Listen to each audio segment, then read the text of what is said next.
Let me give you the invite link.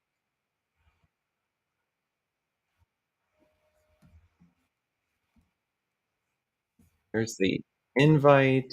And then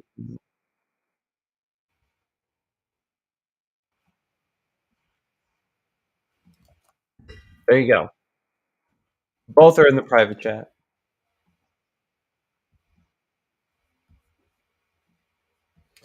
Okay. Welcome, everyone. I'm going to edit out probably the first minute or so of this because technical stuff. I just came over from Gur Streams. We were talking about all kinds of stuff. Mostly, we were talking about biblical inerrancy and the authorship and the ideas of Paul and what was happening in Hellenized culture. So, Hellenized Jewish culture, and how is it that we have such a consistent narrative of Jesus and his messianic relationship to mankind? So here we go. We got Simus. Welcome. Thank you very How much. you doing? Good to be here. First time I've used Restream, we're dual streaming on my channel and Tux's channel. So welcome. I don't know who Tux is actually. Who's Tux? Jimmy Tux. So he's our bankroller for the atheists. No, I'm just kidding. But no, he's great. I met him through Pine Creek, but he wants to start a channel and have a safe place to lay in for the people deconverting and stepping away from Christianity, to be engaged in kind of discussions and dialogue. So yeah, so feel free to subscribe to Jimmy Tux, and that's the other channel that this stream will be appearing on. So okay, you'll have to put a link somewhere for me because I'm not good at this kind of thing. That's pretty easy. I think it's actually Tux TV. Yeah, he's the only one that's Tux TV. I'll just put it straight up in the chat. There you go. Brojo 420. Congrats on being third, because the least here are the greatest. And being third is a way to be the least. Hillary's emails. You're always welcome to join. You're an amazing person who is a adamant supporter of my channel. Right, so I'm subscribed to Tux. Have you gotten enough tissues to clean your issues? My issues. Oh, very good, very good. That's the kind of whippy reptile that I really enjoy. Reptile. No is the simple answer. I don't think there is such a thing as too much tissue. When you have toddlers who cry because they fight each other and mess each other's lives up, there is no such thing as too many tissues. If Kleenex, if you're listening, just send a box every week so that I have enough tissues to clean up the tears of my disappointed children. I see. And my semen from. I'm the same. Like with my OnlyFans page, it's just never enough tissue. That's all. And so, ladies out there, if you want to subscribe to my OnlyFans, there you go. There you go. Yeah. I don't know if we'll get Bruce over here. Man of action. How do I change my avatar now I'm in here? That's a good question. I can only edit your name. I can't change your avatar, so that seems to be on you. Share screen. Enable camera. Mute settings. It's probably in your settings. Yeah. But anyway. Yeah. So one of the questions I was going to ask you then, since you seem to be a man of intellect. Sure. There you go. Like I said to Josh at one point, one of the things that I understood about the flood myth in the I can't remember, it begins with you, in the Sumerian flood myth, is that Mm, I read somewhere that it one of the descriptions of it was that it rained for 6 days and nights, and on the seventh day it stopped. mm. Now I thought that was a little coincidental with the creation myth. Yeah. Right, and again you pointed out Genesis, so I'm like, well, okay, well, I'm in the right ballpark here. Has that ever been noticed by anybody, or am I just like going, oh yeah, just talking bollocks again? So, what's interesting then is um, the language that continues on until today of Christian Bibles or uh, are you saying, Bro Joe, are you saying that for the Gilgamesh epic or for the biblical account? Because the biblical account is 40 days, 40 nights, but then the waters didn't recede for a much longer time after that. But Uh-huh. if you accept the um, biblical account of creation, much of the modern translations still have the remnants of the idea that God separated the waters from the waters to Exactly make the where I was going to initial go with it. creation. Yeah. Yeah. And so it's basically, I think the what you're getting at is that the most generous interpretation of um, Genesis 1 could be that it's a polemic against the Epic of Gilgamesh, where Uh-huh. God is, instead of undoing all of creation through a flood in 7 days, no, no, no. Our God establishes creation in 7 days. Indeed. Or at least we So, were made after this period. That would be my well, interpretation. no, well, And it's they've not just that confused the that flood and the story, the myth itself. yeah, Go yeah, ahead. yeah. But but it's not just that we were made; it's that we are the culmination of creation on the seventh day. That's the whole point of saying that God made man in His image. He made them in His image, male and female. He made them, Mm-hmm. and it was very good. Yeah. Right. So we are not just part of creation, but no, no, no. Humans are the penultimate of the creation. So not only is it that God, the Enuma Elish Gilgamesh God, no, no, no. He has to undo all the shit because he's not good, and mankind is just an afterthought. We Mm-hmm. are the penultimate of the creation, and Right. we happen on the sixth day, and God's like, okay, I'll take a breaky. Yeah. Now, my interpretation is different to that. And this is how I got to it in my Yeah. own ignorant way. Okay. That the Judaism itself is birthed from the Canaanite religion, and the Canaanite religion is taken directly from the Babylonian myths. Okay, and that's why there are many gods and sons of gods, etc. And so all Hmm. of that is just taken, and all the people that have Genesis have done basically is just go, well, look, we got to cut all of that out. And so they've literally just tried to stitch together a creation myth without mentioning any of the other gods. And so they've gone, well, where do we Sure. start? Right? Well, obviously, we're going to start with the one guy that managed to achieve eternal life, because that's what it appears God would be. Right? So, in their superstitious minds, right, the guy that actually achieved everlasting life, okay, which is the Noah figure, okay.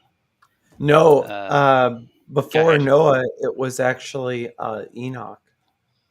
Okay, Enoch. I beg your pardon. Then the Enoch figure, I should say. Then uh, that's the guy that they're saying that it comes from, or at least is the guy that we're going to start the myth with. Okay, so that's their Adam Well, in effect. And then well, Adam actually, fell. Why so did Adam fall? Because he met Gilgamesh and was corrupted by the man and the fruit. Well, what's the fruit? Well, that's the thing that Gilgamesh dived for to achieve everlasting life. And Gilgamesh well, is, in fact, this super powerful son of God. a couple of corrections. So, like, Thank you. Please do. Adam just means man, right? Okay. The current morphological, um, biological construct that is Hmm. what we would consider a modern human, right? But that encompasses like 4,000 years of the morphology of Homo sapien, right? So that's fun. But According to the them, next right? Yeah, I thing, see. Yeah. well, yeah, even on like a young Earth creationist model, that's still what we've got to deal with. The next thing is that so linguistically, from the Hebrew, Adam, it's either he who remembers or mankind as a archetype or um, description of the Homo Mm, sapien created race. Yahweh created race. And then the other thing with that is, again, thinking of it as like a polemical narrative, it's to say that once again, mankind is special in its relationship yeah. to God. Sure. And the other correction would be Noah. Uh, oh, what was the name? Noah name meaning Hebrew. I used to remember this. It means to rest or repose in the Hebrew. So there's a literary function of the name itself to Hmm. reinstantiate creation and re up the relationship that God has to man, to Right. rest the conflict between God and man, even though it kind of, for Yeah. Christians, it hasn't necessarily ended until people accept Christ. But, you know, there is that. Yeah. No, Um, I get that you can interpret it that way, right? In terms of yeah, yeah, yeah, yeah. that's a freestanding kind of mythos. Okay, but the point I keep seeing whenever I compare the two is that it's not a freestanding mythos, No, it's right? not. And yeah, Not only yeah. is Yahweh not a monotheistic God, right? Which is certainly comparable to you know the gods of the even Sumer, right? Which seems to be what they're trying to get back to, right? So Right. it seems to me that they are in fact trying to claim lineage with this long line of Middle Eastern deities right back to the oldest one they can think of, or at least have heard about. And So, therefore, when you talk about Noah, right?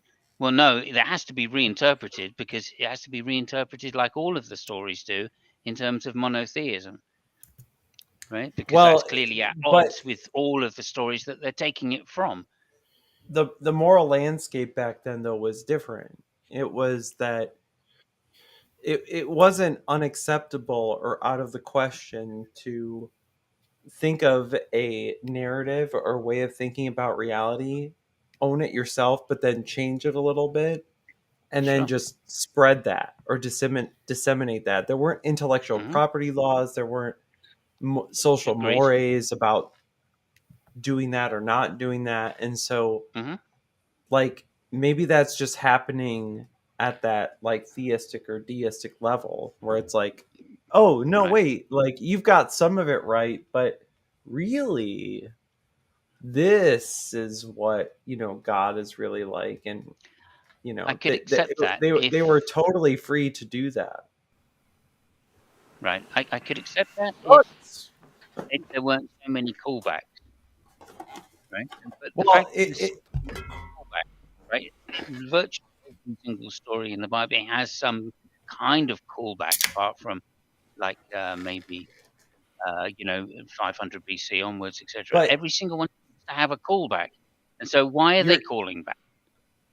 right. But they're calling back because they want to redact, revise, and make Okay. themselves the prominent interpretation or idea. But that wasn't viewed as like a bad thing. That's like, No, I'm not oh, saying now it's a we're bad getting, thing. yeah, yeah, Not saying it's a bad thing. I'm saying it's great because they have a continuity with the cultures around them and the cultures yeah, which actually enslaved them, as it turns out. Okay, so she's a very direct connection. Okay, yeah. the point being is, isn't that what the isn't that what the Akkadians did with deifying almost the Sumerian myths, right? Mm, And the creation myth being started. Isn't that what the Egyptians did? Isn't that what virtually every single culture does from around there? Is go back to this one particular culture, right? It seems to be connected to writing, as far as I can see, um, and deify those particular stories, and they're changed all the way along depending on the culture. So I don't see like the Judaism as anything different from what's happened previously in the past right. Yeah, two and a half yeah. I thousand can years. completely agree with that. And in addition to that, we're still doing that, right? Hmm. Like, Well, King James, as Peter mentioned, right, is a very good right. example where that's another updated version of the Bible, primarily designed to cement a new culture in its place in Christianity, as it were, or For at sure. least the language itself, and therefore cement a culture or several different cultures, paganistic cultures, together under one banner. So I can't see Yeah. why that isn't the same for the Old Well, Testament. I wouldn't say I said all that, but Okay, well, they Well, found a if you diary of one of ascribe the to guys. the Well, actually, hang on a second. They found a diary of one of the guys that had worked on one of the scholars that had worked on the King James Bible, and in it they found his theological interpretations and why he'd made translations the way he had in order to further this point. And of course, it's called the King James Bible for a reason. yeah. Well, in addition to So, that, it's that um, the King James Bible's resultant translations and diction and all that stuff and structure for certain passages and things like that leads you to certain ideas of God and certain ways of talking about God that did not exist prior, right? Or are least attested to in the earliest of the new, especially in the case of the New Testament, the New Testament manuscripts. that's not And strictly true. but well, either way, like You're not strictly I because of the previous Bibles in English, right? The Tinsdale Bible mainly. sure, sure, Okay, so sure. that had been written sometime previously, and that was what they were corrupting, inverted commas, to have this new Well, narrative of divine right. right, and that's why I'm saying that the New King James or the King James in general just is not reliant on the older manuscripts that we have that would undermine the way that it itself was translated, even from the Tyndale Bible. Yeah. Okay. Well, I mean, they ran out of money, so a lot of the Tinsdale is directly copied into King Yeah, James. However, I fully grant that one of the things this yeah. Give manuscript it, shows Simus. Can you is give my chat a link to the memoirs of that translator so I that we can't can at the moment, but I will try and look it up any second as soon as I put finish it in the put it concentrating in the on what I'm saying. comments? Yeah. Yeah, yeah. I can't remember. I think it's at the Ashmolean. So if you go to the Ashmolean and look up um, translations of the King James Bible, you should find the actual diary that was written. But the point being is that they've taken the translation from the Greek and the Latin, a lot of the Latin, and the Tinsdale Bible, combined them, put their own theological twist on it, and put it into English in the modern language of English as it was back then, in order to what's the word I'm looking for? Cement different types of people, the different types of cultural groups that existed within the kingdom at the time, right? The English kingdom at the time. And that was the real Nice. reason, is because we had I like don't think that's a fair northern assessment. Vikings, and we also had Anglo-Saxons, we had Angles, we had Saxons, and we had people from Wessex, which were Britons. And these four groups picked from from Scotland, and all of these desperate groups which had been left over after the Roman Empire were still at loggerheads and still fighting. So it was an attempt, in some sense, by King James to unite what was a very ununited kingdom, and to do that through a common language. Anyway, carry on. Or I'll find it now common for you belief. while I shut up. Yeah, that's great. Thank you so much, Simons. So how you doing, Tux? Hey, I'm doing really well. How are you? I've been hearing Hillary's emails last night. I watched a stream for some hours, and I also saw P Town last night.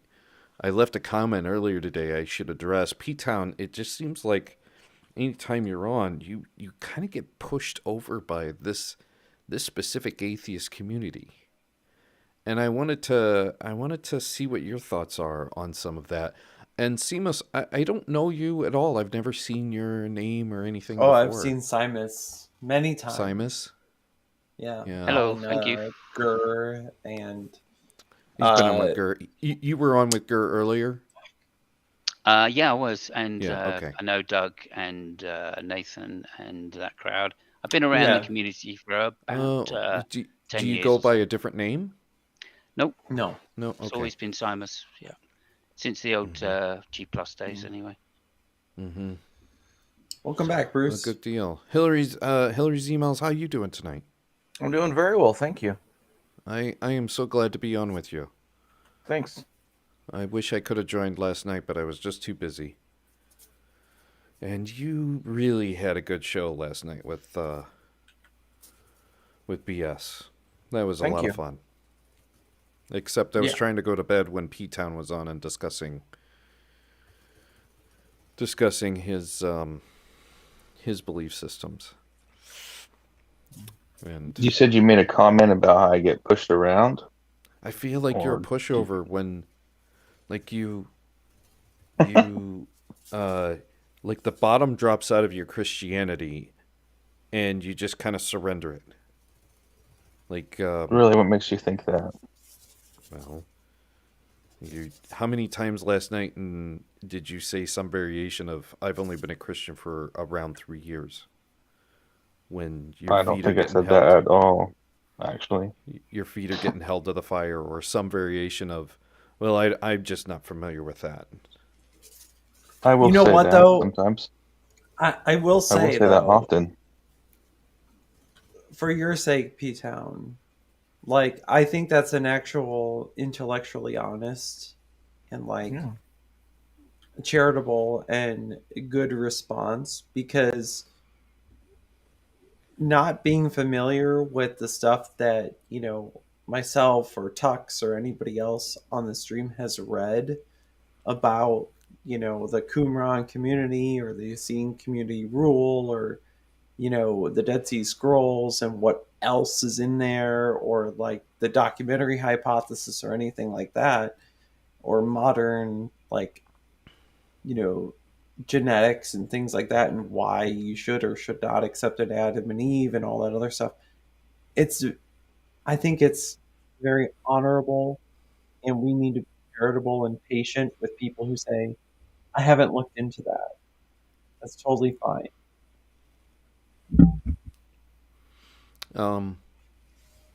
Well, right. I mean, I do sometimes want to push back on like Stemos or Simos is a good example. I want to state my opinion, but I also want to hold my tongue, because I will acknowledge that I don't know that much about the people that King James put together and what they did. where they went, what documents they grabbed. Right. I do believe that since I mean I am a Christian, I do believe in the Bible, and the Bible does say that God will preserve His word, and I'm under the belief for multiple reasons that He has preserved His word through the King James. I disagree with Niddy, though I don't know if I have all the information. I just butt heads with a lot of people, including Christians, who will go to what they consider to be older documents, and whereas I look at it and go, these are people who think they're finding something that's more accurate because it's an older piece of paper, but that doesn't necessarily mean it's more accurate or better. Um, and I think that a lot of those secular fields are creating a lot of harm and are inaccurate and leading people astray, especially wonderful people like Niddy. So here's a But question, I'm not an though. expert in it. Yeah. So the reason that, and I'm going to channel my be charitable to me, former Christian self, right? Where I would have said something like, well, the only reason, maybe the primary reason I don't accept a King James only way of reading, interpreting, and evaluating the biblical text is because not only have um, potentially earlier manuscripts than what the King James authors were using have been discovered, but those particular documents could be carbon dated or externally corroborated as being more in accordance with other, earlier um, written documents to the King James Version, right? And so that's why I would have leaned on those translations and those constructions of those texts as the most authentic or copies of the most authentic, right? And so when I would consider something like the Book of Acts, which is like, at best the entirety of what you probably have in the King James as represented, the entirety of the Book of Acts is not represented in its entirety until the 3rd or 4th centuries. And the only reason that you get that from a chart like that is that they carbon date or look for authorial or textual hints from how the it's not lithography, stenography, the ways in which the Greek text is written to date those early manuscripts. So at best, Acts in its entirety is 1 to 200 years removed from the actual events. And then you have to go back to the epistles for the same kind of criteria. And you find that the entirety of those manuscripts, we have fragments up and through the 1st century, sorry, the 2nd century, and then their entireties in the 3rd or later. And so the King James comes about through translating both those and this whatever else the King James translators decided to use. So my tradition, my idea of Christendom comes from, let's go back to what we have in the earliest attestation, because that is closer to whatever the original source was, not just a set of documents throughout history. I think that's it's almost like, would you trust the documents or articles or news reports on the January 6th insurrection that come from 2 years later or 200 years later? Like which one would you lean or try to glean more truth from? That's kind of I the understand. position. Follow your logic. I just Yeah. think I follow your logic, and I would have followed that too if I wasn't exposed to, Chuck Missler, and I don't have the time I, to look at everything, but I, yeah. so I'll just summarize it this way. I believe the Bible can be authenticated with other means. Each letter Okay. has a number. So the scribes over time, they were really good at doing their job, especially the Hebrew scribes. I don't know so much about the Greek scribes, but you can do a tally just by counting up the letters to make sure that copies were made properly. I think that going back and finding the oldest piece of paper isn't necessarily better than getting your documentation from something that's been transcribed properly over time. But here My here mic is the on here crux. by chance? Here is I why can't see myself on here. we don't see you too. Oh, But let me yeah. I summarize. hear you, but I don't see you. But that might be due to a layout thing. There you go. Thanks, Tux. Oh, sorry. Hey, No, can I it just wasn't add you. It something was to the Tux. counting? Could I add something to the counting thing though? Like you were saying about Greek, but I think I've always heard that applied to the Masoretic text. They did I don't that. know exactly. I mentioned I don't Yeah, know that if they it was the counted up and case with the across to make Greeks. Yeah, sure everything lined up. I've heard right. that before. I don't know enough about it, but But for me, for example, you mentioned Acts, Nitty. Like it's the word love, for example. It's all throughout the Bible. Read John, it's like on every other sentence. In the book of Acts, you don't have the word love a single time mentioned. So this might be a bad example, but there's other ways to authenticate text that I think reign supreme over some scientist who doesn't believe in the Bible anyway, who has some incentive to change what it is or to discredit it. You know I that think there's dating manuscripts is not all carbon, carbon dating to the materials that it's written on. It's also the entirety of the contents of the text that is evaluated to try and ascertain what possible time periods it could have been written in. So the reason that like the Book of Acts in its entirety is dated to the second, the late first century, second century, is because it seems to be correspondent with a post uh, temple relationship with the Hebraic scriptures. The reason that a document that like First Clement of Alexandria is dated, anywhere between 50 to 100 AD is because of its inclusion of the idea that the temple may or may not still be standing. Um,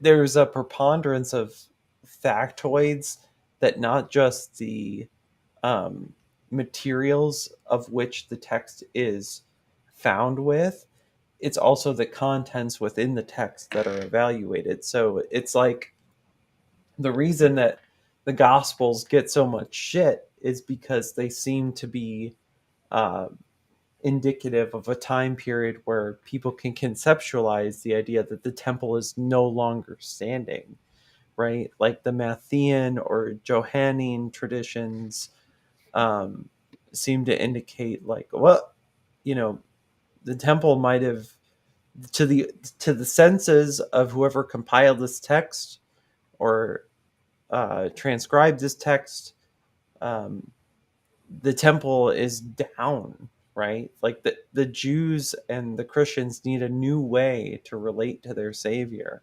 How are they going to do that, right? If not through some kind of spiritual or immaterial means, because the temple's gone.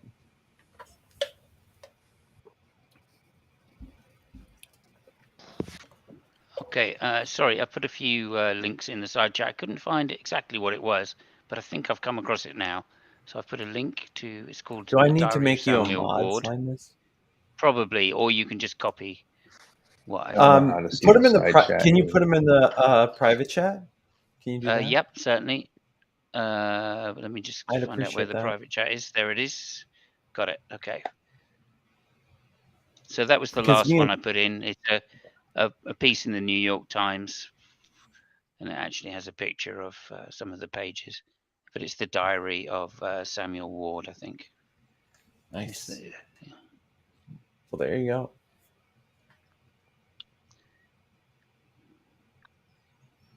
Okay, that was it. I just wanted to interrupt for that. Awesome. Thank you so much. You found it. So there you go.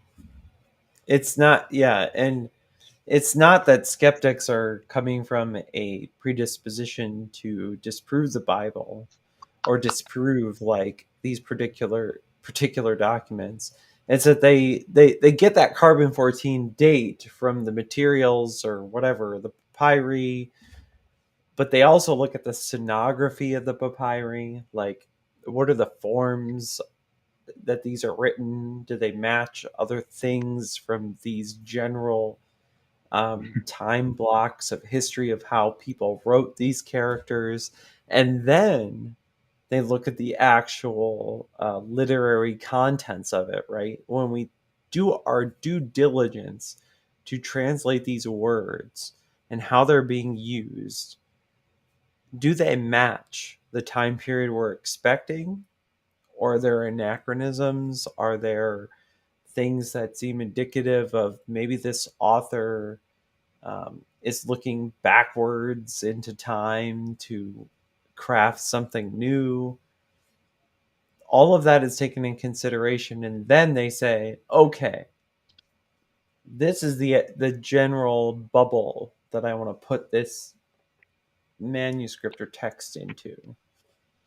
And then voila, you've got your Bible or heresy book.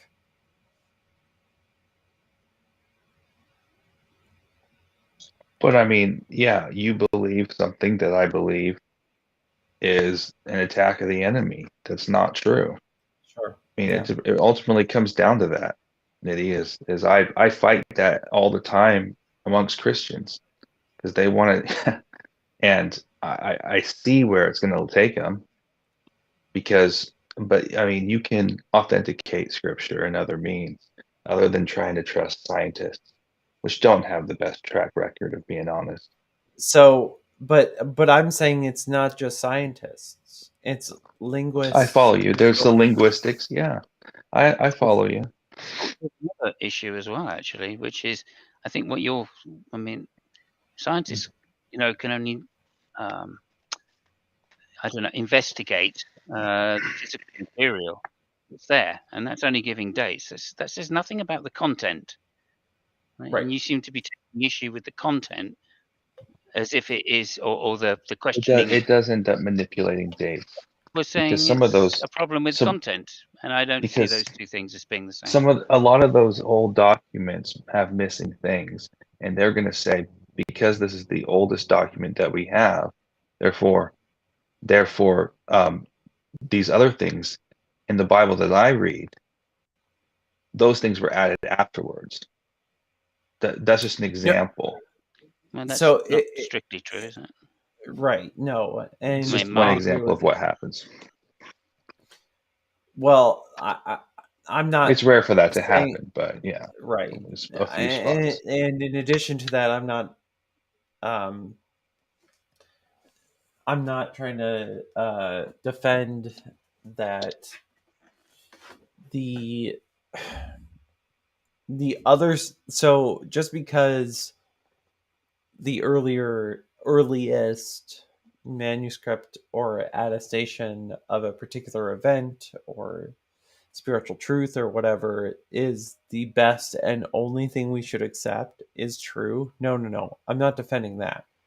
What I'm defending is that helps that premise helps the authenticity argument for that particular thing. But anything else outside of that, we're going to look at those things to figure out when the whole document might have been constructed. So let's say like we've got details in a document that, you know, Abraham and Sarah were a thing.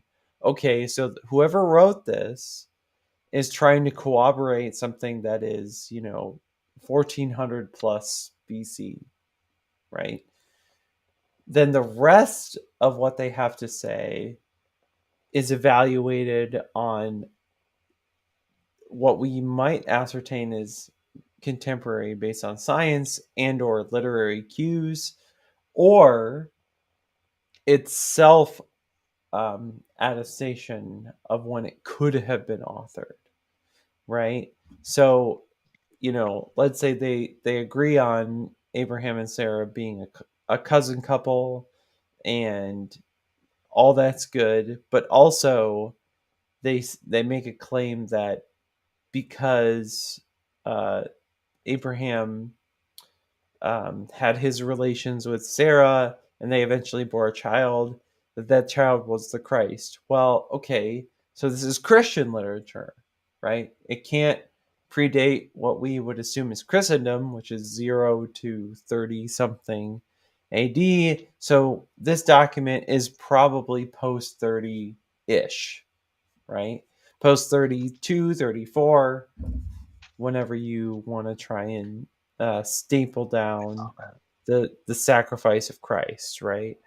And so that's what scholars are also doing, is they're looking at all of those data points within the text itself, within the known attestation of the ideas but that were precedent to it, and then saying, okay, that here's our general ballpark.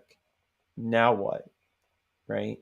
And I'm still of that tradition, very much so, even though I don't think it's actually true or indicative of reality. So there you go.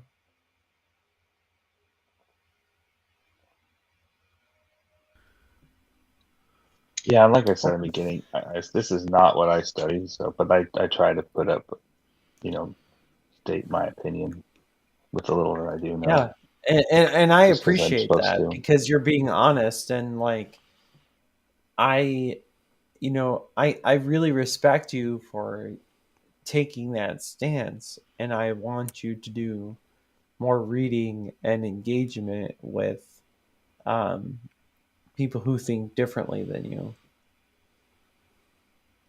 Do you mind? Could I There's a bring up lot a of question? things that there's a lot of things that people think different than me. So I got a lot of work to do.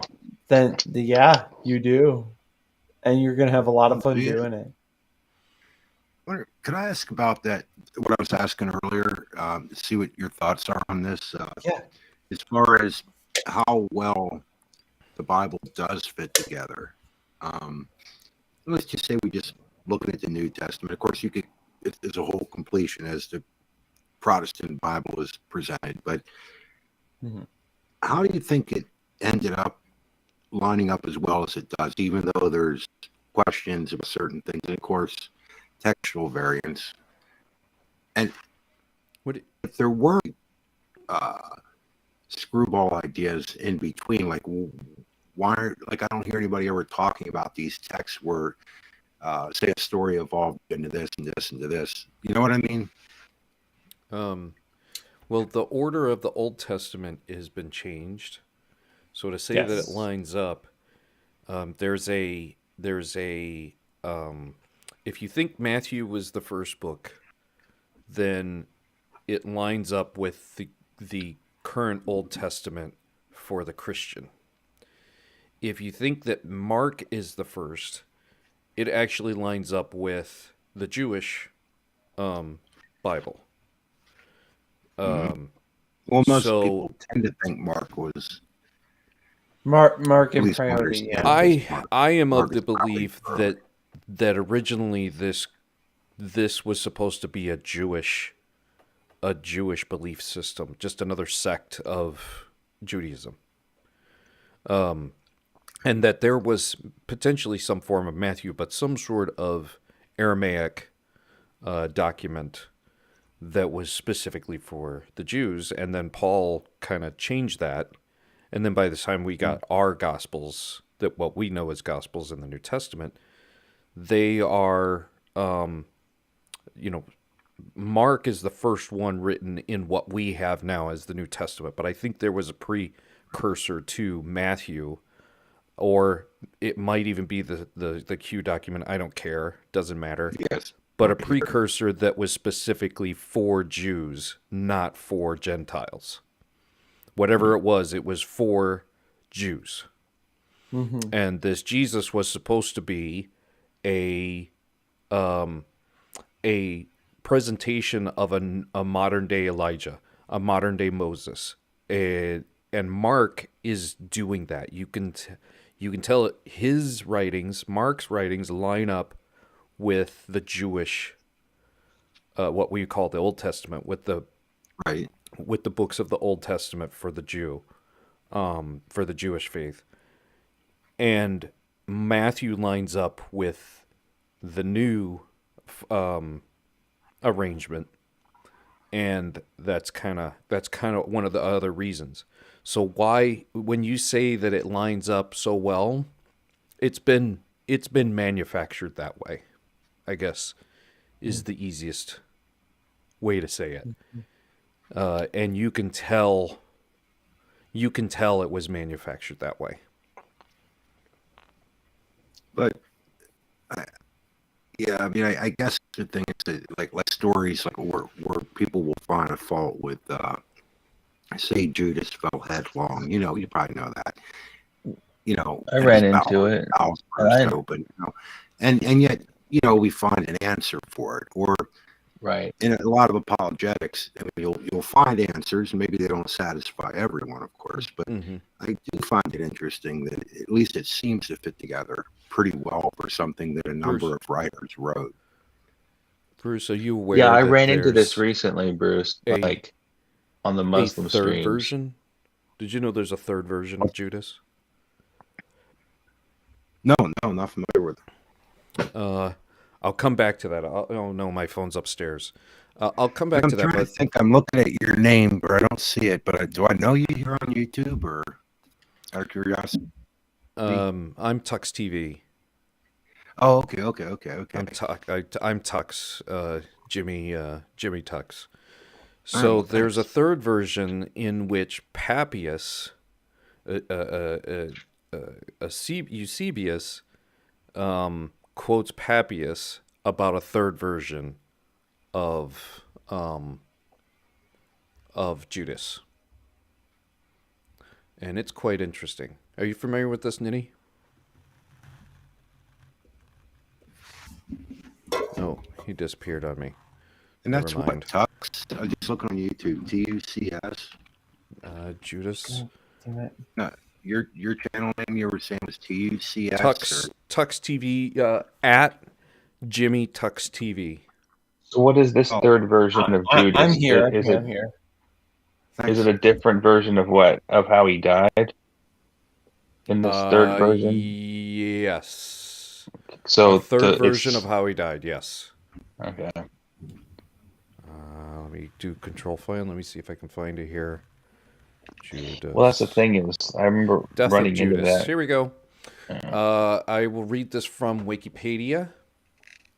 Death of Judas. This is according to Papias. Papias is kind of regarded as a... Never mind. If you don't know who Papias is, you'll have to research him on your own. But basically the path that Christian apologists take to affirm that the Gospels were early is to use Papias. And Papias is somebody who is trusted. However, he does make some mistakes, and he's kind of unreliable, in my opinion, very unreliable. And one of the reasons is unreliable is because he quotes sources we don't know they are. And there's a third account of Judas. So I'm going to read this for you. I'm going to move my things a little bit because I've got bifocals and it's easier to do it this way. According to, I don't know how to pronounce this word. Scolomagrammatical. Okay, it's a Papias related a tale on the grotesque fate of Judas Iscariot. And this is quoted, I believe, by attributed to, I can't pronounce this either.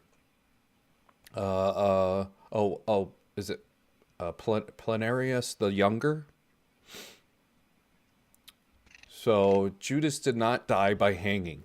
He lived on, having been cut down from the tree before he choked to death. Indeed, the Acts of the Apostles makes this clear. Falling headlong, he burst open in the middle of his intestines and spilled out. Papias, the disciple of John, recounts this more clearly in the 4th book of the exposition of the sayings of the Lord, as follows. Judas was a terrible, walking example of ungodliness in this world. His flesh so bloated that he was not able to pass through a place where a wagon passes easily, not even his bloated head by itself, for the eyelids, they say, were so swollen that he could not see the light at all, and his eyes could not be seen, even by a doctor using an optical instrument. So far had they sunk below the outer surface, his genitals appeared more loathsome and larger than anyone else's. And when he relieved himself, there was passed through its pus and worms from every part of his body, much of his shame. After much agony and punishment, they say, he finally died in his own place, and because of the stench, the area is deserted and uninhabitable even now. In fact, to this day, no one can pass by that place without holding one's nose. So great was the discharge from his body, and so far did it spread over the ground. So there you go. Version number 3. Well, what's that one apparently written? One somewhere between 110 and 130. I'm sorry, 110 and 140. And when was the incident? I should know this, but when was the incident? Which incident are you referring to? you're talking about after his hanging, or who is this that smells so bad? That's Judas. Judas is Okay. what they're Judas. claiming. What time period would have that been exactly? I wonder. Right after the That's the crucifixion. thing. This is the problem with Papias is It seems made up. Papias is quoting something, and this is his reliability issues on full display. But Bruce, can I ask you your Hard to believe interpretation? it's all that long, you know. Mm-hmm. Bruce, can I ask you your interpretation of the apparent contradiction with Judas? I had my father-in-law when I brought it up to him because I didn't know how to answer it with the Muslims I talked to. And I think that the Jews couldn't touch a dead body. And he said something like maybe when they cut him down, that's when his guts poured out. But have you looked into it? So I don't have to? I think the apologists... I think the apologists... Go ahead, Bruce, sorry. No, I'm sorry. Oh, I thought you were asking me. Maybe I'm wrong. I was, yeah. I wanted to okay. I want to know what you thought, Bruce. Yeah. I just heard that, and the way I understood it was that the branch probably broke after time. You know, I don't know. It's my understanding. Yeah, there's a good... there's a debate, I believe, between Lacona and Ehrman in which the two of them kind of discuss that that's a contradiction no matter how you slice it unless you ad hoc a solution. Well, but why would it be impossible that he was hung, the branch broke? The point is as the story sits all by itself, you have to add something for it to make sense. Well, no, you don't. That's true, but it doesn't mean that it's not possible. I wouldn't call it having to add something. No matter how you slice it, as it sits, in the two accounts, they clearly contradict each other unless you come up with a plausible explanation, and you have to add to that plausible explanation. But for instance, I saw a guy, this for real, like outside. He actually flew out of his shoes. For real, his shoes were sitting there. How does that happen? Mythbusters explained it pretty well. Well, anyhow, if you want to know, I'll just say he got hit by a car. I mean, Stuff like that happens. I don't know. Just a thought. But getting hit by a car is a thing that's real in our world. Well, I guess Getting hung on a tree is real in our world too, and a branch rotting, it's kind of weakened with a lot of weight on it. It could break in a day or so, or whatever. I don't know. It's just a thought. I don't know that it's. I think it goes back to his original point, though, that if that's one of the best that they can come up with. I mean, the book's pretty well knit together. That when we are pointed out, and we actually look into it ourselves, it turns out not to really be a contradiction. Yeah, contradiction is only talking to things which are logically possible. So I don't think that's a very high standard if you're talking about trying to make a story. Well, but if you look at the Revelation, though, with Judas and the potter's field and the 12 pieces of silver or whatever it was, there's significance in that to a Christian man. Yeah, I mean, you could say the same thing about the Odyssey or the Iliad. I don't see why you think that this makes the content of the book more plausible than a lot of stories. Yeah, it's pretty clear that I think one of the biggest arguments against Papias being of any kind of reliability, I've heard one of the best points, in my opinion anyway, is that if he was the companion of Peter and he followed Peter around, you can read. I think Alexander Scorby's account of Mark is like 2 hours and 20 minutes, roughly. So Alexander Scorby can read the King James Version and the Merrily Merrilies in 2 hours and 20 minutes. And you mean to tell me that he memorized Peter's account of Jesus, translated it from Aramaic to Greek, and that account of Jesus' ministry can be summed up in 2 hours and 20 minutes? I call crap. I call bull crap. I call B.S. Lewis. B.S. Lewis calls Tux TV. Oh, Scorby was good. Come on. Scorby is excellent. I love listening to Alexander Scorby. Yeah.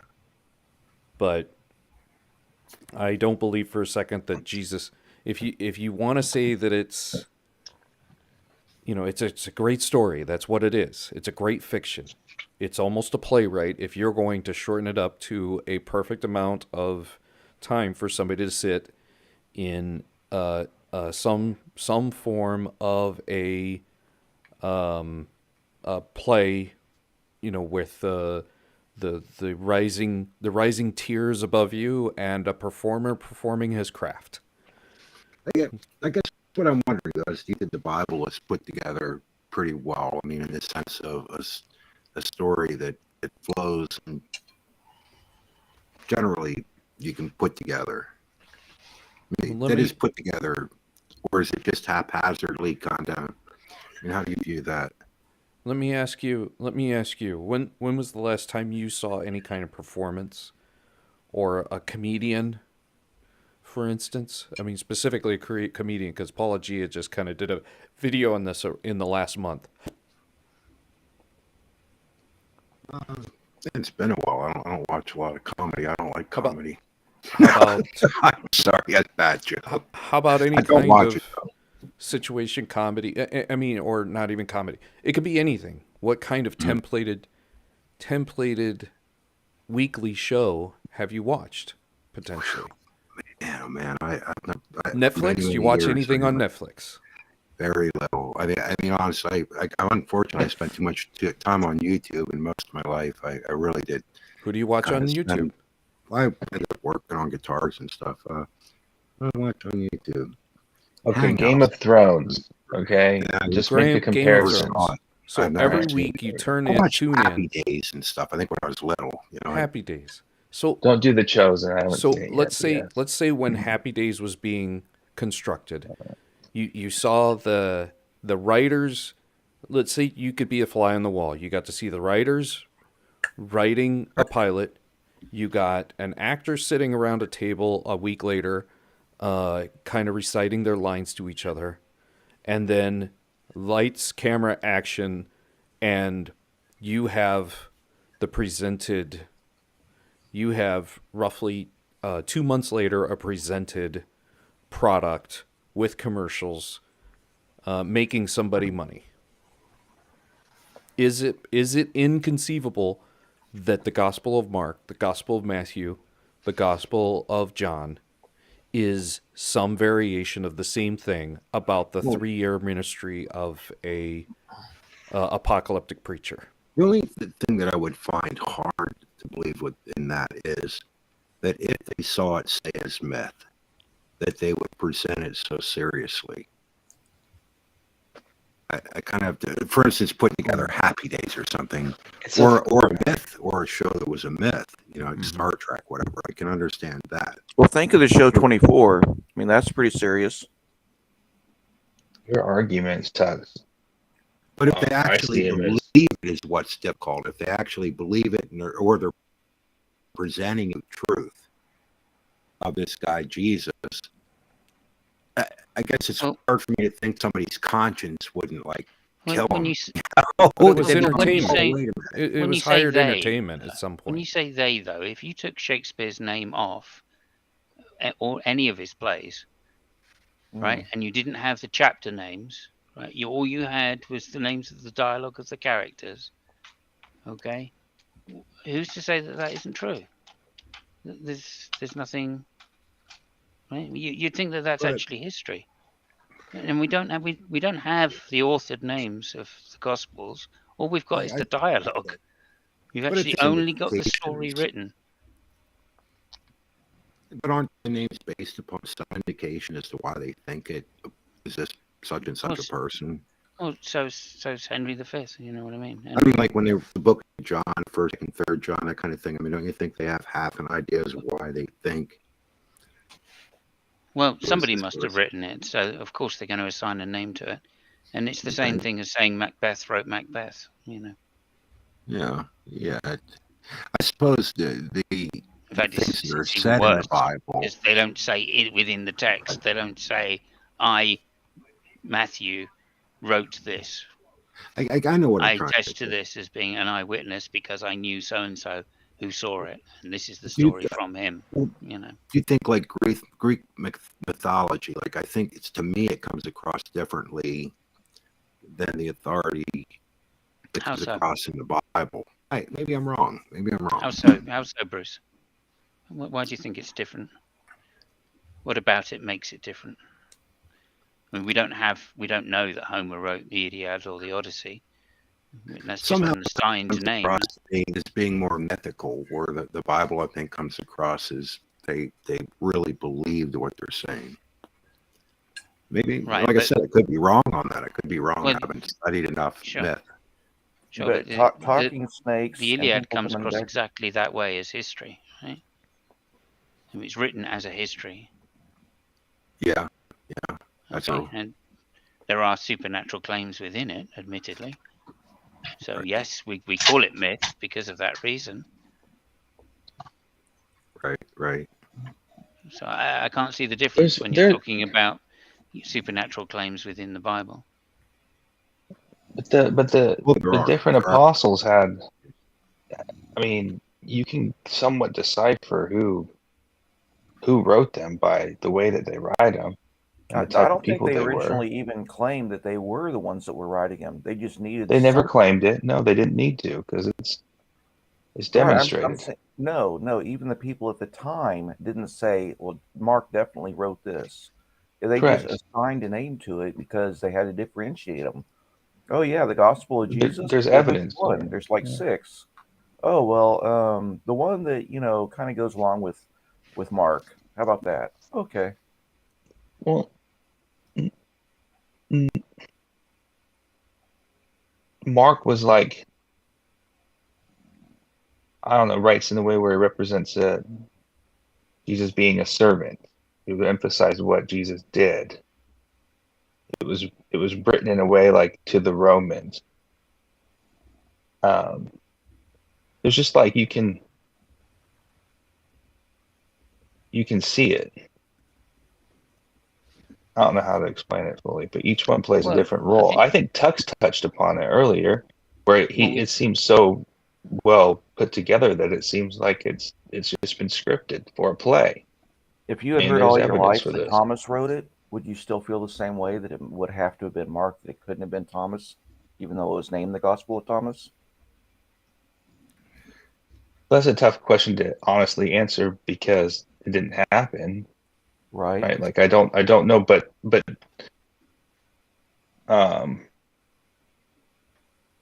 I mean, if you flip the names around, it would be way more confusing because they're different people with different occupations, with different backgrounds, and it wouldn't make as much sense as it does. I'm gonna, if I may, I'm going to play a clip from Apologia, kind of touching on this very subject, if that's all right. I'm gonna put this over here like so, and do this like this. Hopefully everybody can hear this. This is from Apologia's Christian Cop Shoots Bible in the Foot.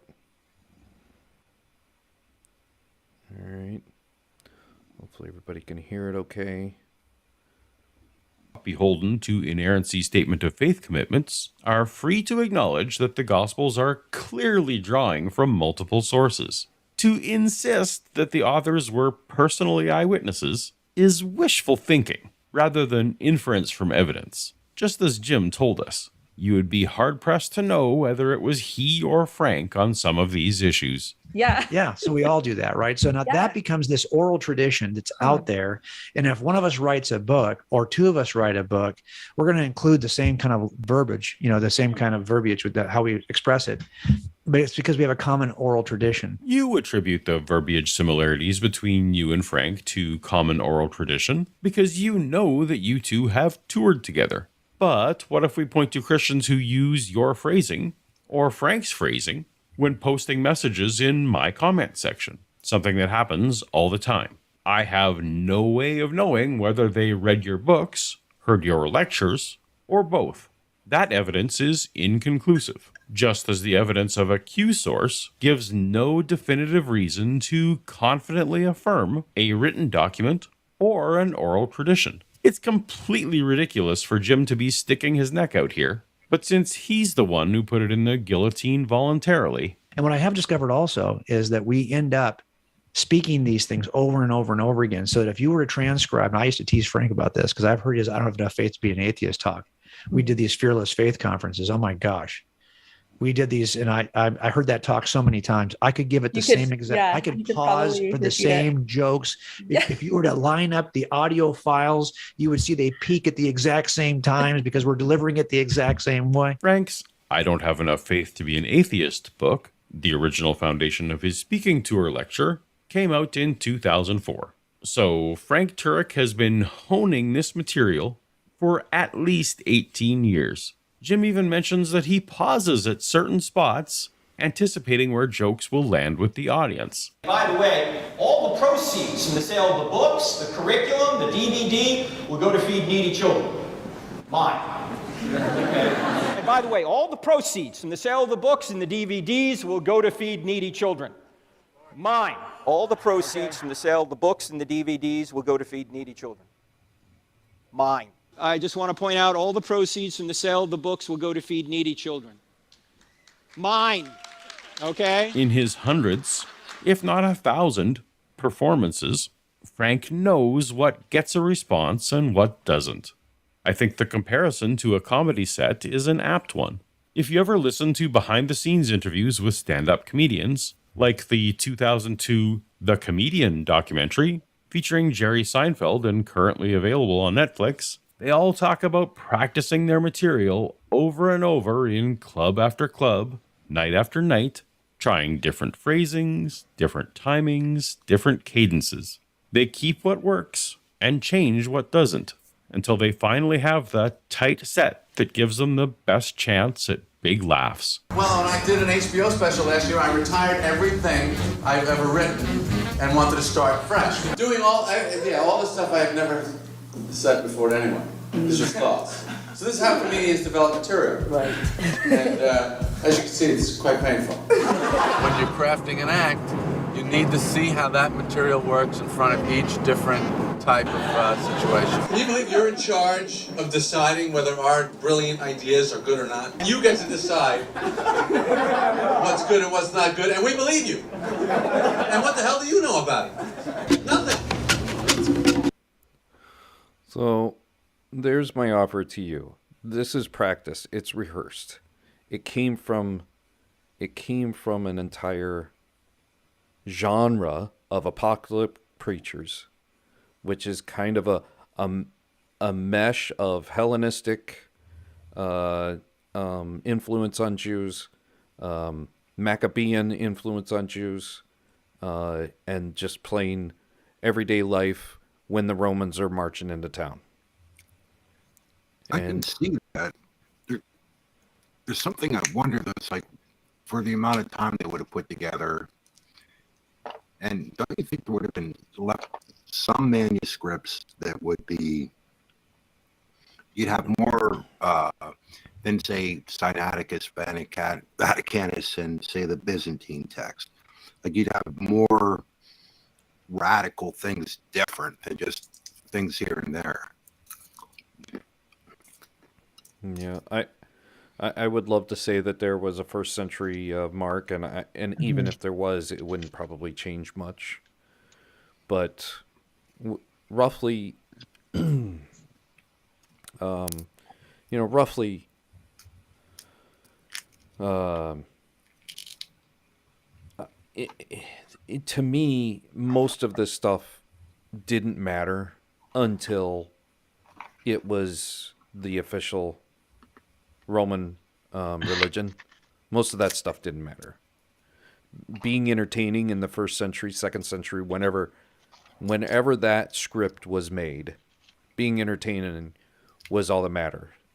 So when that got old and stale and they had to replace it, we may have gotten an old and stale version, and it's just slightly different than the previous, fresh and new that becomes old and stale, etc., etc. So you can just kind of see an evolution, in my opinion.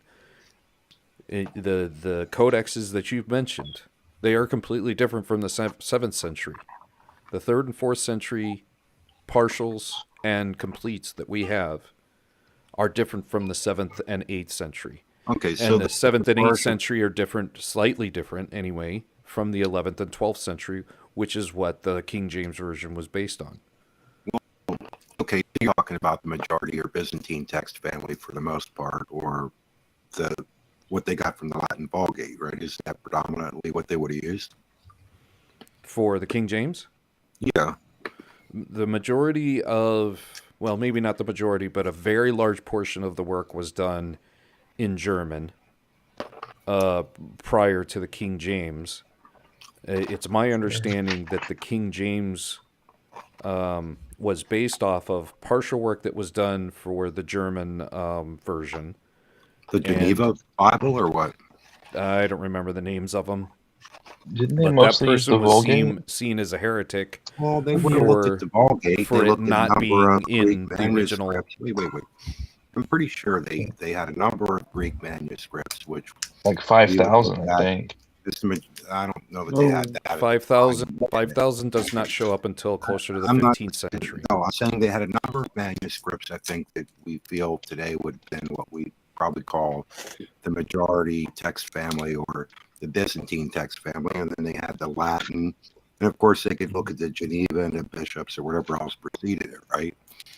I think that's my understanding, but yeah, Geneva, Erasmus, but bag that though. That's not where I'm going. I'm looking as we go further back in manuscripts that for the most part agree pretty well. We have some variants. But my question is, where were these? Why don't we don't seem to have anything of these stories developing? Even though it makes sense that could have happened, I don't know of anything like that. I mean, we have Gnostic gospels and different things like that, but nothing is the stories building that becomes something different that I know of. Well, most of the Gnostic gospels are actually late, late 2nd century. Most of them. Gospel of Thomas, I don't believe is dated until late 2nd century, early 3rd century. So what do we have? I should know this stuff, but I mean, going back in time, what are the earliest manuscripts we have? Are they like what they found in the Dead Sea Scrolls or the epistles? Whatever. Paul's epistles are the majority of the first writings we have. Right, and then when we get into, I think Mark is probably the next, isn't it? A portion of Mark is from, when is P52 dated to? I don't even remember. And so I guess what I mean is, say you're looking at Mark, you at that time period, and then we go on to other manuscripts that are maybe there's more manuscripts, but the first not as old. But the point is, do they really disagree much? I mean, they don't seem to, from what I've seen. According to this, about 125 AD plus minus 25 years. So somewhere between 100 and 150 is the dating to P52. I don't know the answer to that. I feel like there were apocalyptic preachers like Peter that Mark is getting his information from. He didn't sound that much different, in my opinion, to John the Baptist. He didn't sound much different to Jesus, or whatever Jesus' non-character name was, whatever his human name was, instead of his alter ego character name. In my opinion, James the Just, that is supposedly Jesus' brother. If you read, you can read his writings in roughly 15 minutes. Right? If you look at his writings, he sounds like an apocalyptic preacher from the 1st century, says exactly what he wants to say. He doesn't talk about his brother, how great it was to have a half God, half or fully God, fully human brother. He doesn't talk about how great it was to get to experience a couple of more days with his brother after he thought he'd lost him. He doesn't talk about any of that stuff. It's nose to the grindstone, trope. Just like practice, just like Seinfeld in the clip we just played. You have politically hit individuals for whatever reason, whether they're, getting a following, getting popular, leading people into insurrections and seditious activities, tossing tables at temples, whatever the reason they are getting hit, it's usually political. They've usually pissed somebody off, and they think in my opinion, these political leaders think that this guy is full of crap, he's lying through his teeth, and we have zero tolerance for that. So whatever's going on, you see in that evolution, you see popular apocalyptic preachers just saying their trope. They've practiced it. They've learned from essentially the same basics. John the Baptist, in my opinion, probably doesn't sound that much different than James the Just. What changes is the temple's gone. Let's bring hope to the people. And they bring out essentially the modern contemporary version of Homer's works with a savior figure. And let's entertain the masses and bring them out of their humdrum lives just for a moment, if we can. Like, for instance, and then I'm going to shut up. How many people, in 1975, how many people in this world considered themselves of the religion Jedi? And fast forward, almost 50 years later, we're like 47 years later, I think. How many people in this world consider themselves of the religion Jedi? I mean, I can assure you it's not that much, but it's a hell of a lot more than it was 50 years ago. There were 50 years ago, and 45 2,000 years years later, from now, we're going to have Jedi. How many Messiah. years from now? Just an entertaining story that brought people out of a gas crunch, that brought people out of shortages, that brought people out of... Tux, you fascinate me because you're obviously a smart guy. You've also told me that you think, even though you're an atheist, you think that the devil wrote the Bible, or why not? You believe that you agree that the Bible is pretty significant in its structure, but you think it was just put together like Seinfeld puts together a comedian show. Like, I just can't quite get to the real crux, Tux, of why you have such a problem with this stuff. You say the what wrote the Bible? I He's think told me I think that he'll make Jesus is a that deceiver. I think Jesus is deception. Thinks he's the snake in the garden. I don't think that. I don't.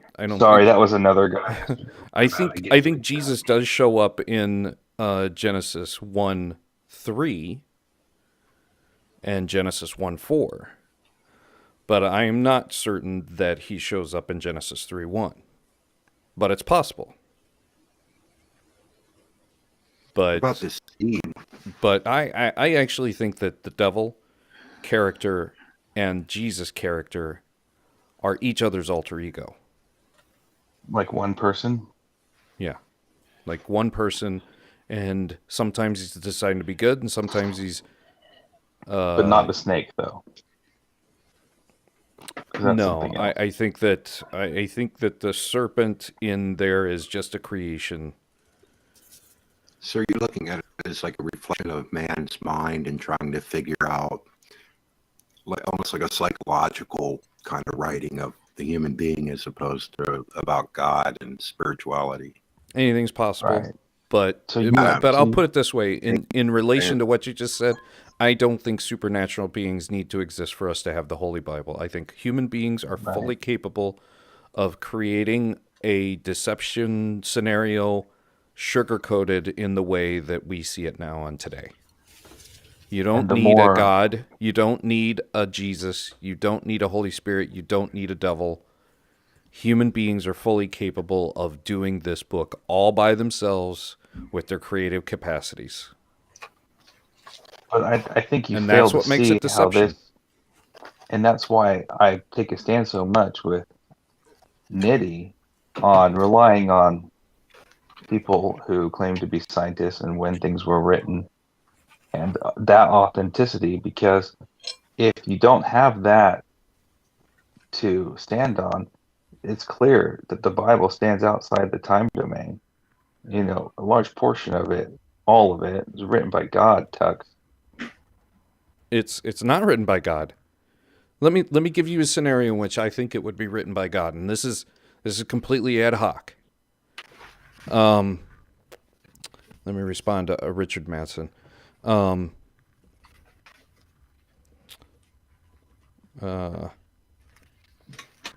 let me give you a scenario. What happens with Elisha and the 20 loaves and feeding of the 120, and what happens in the story of Jesus and the loaves and fishes and the feeding of the 5,000? What happens? How does that happen?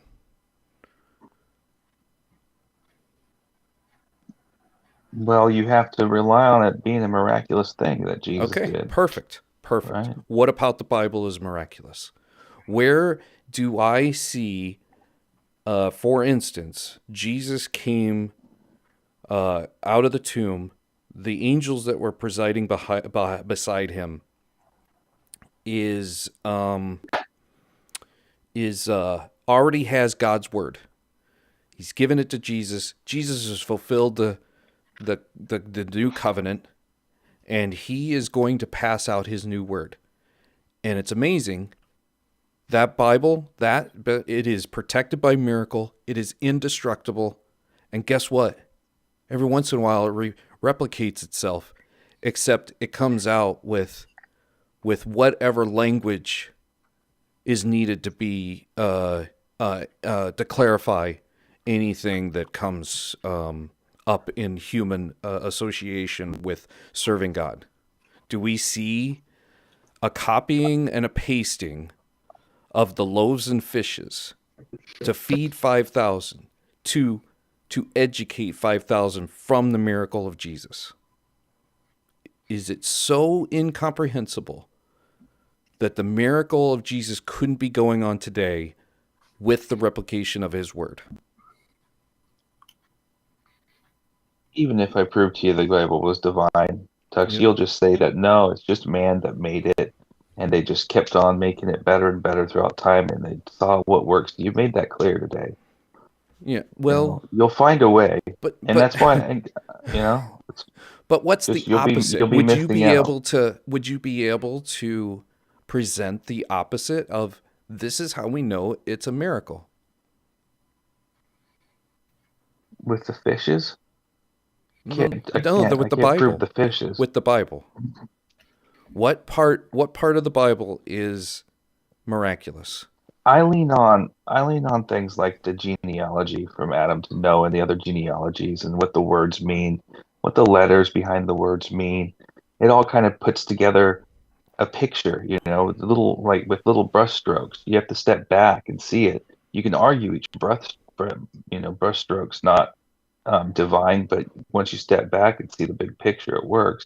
I mentioned things like the just how, as far as I can tell, the literal interpretation of the camp in the wilderness is in the shape of a cross thousands of years before the crucifixion. But this is my personal stuff that I lean on as evidence. I think the Bible has the ability to pierce the heart of everybody in different ways. I don't know, and that's why I'm curious. Like, I don't know what that's going to be with you, Tuck. I don't know. Well, I think I've had the equivalency of Paul's vision, and that touch was that there's no need for faith if you have Satan's alibi. Here we go. There's no need for faith if you have Satan's alibi. It always comes down to this, doesn't it? So all I have to do is pick up the Bible, and any verse that you read, any example that you read, all I have to do is ask, where's Satan's alibi?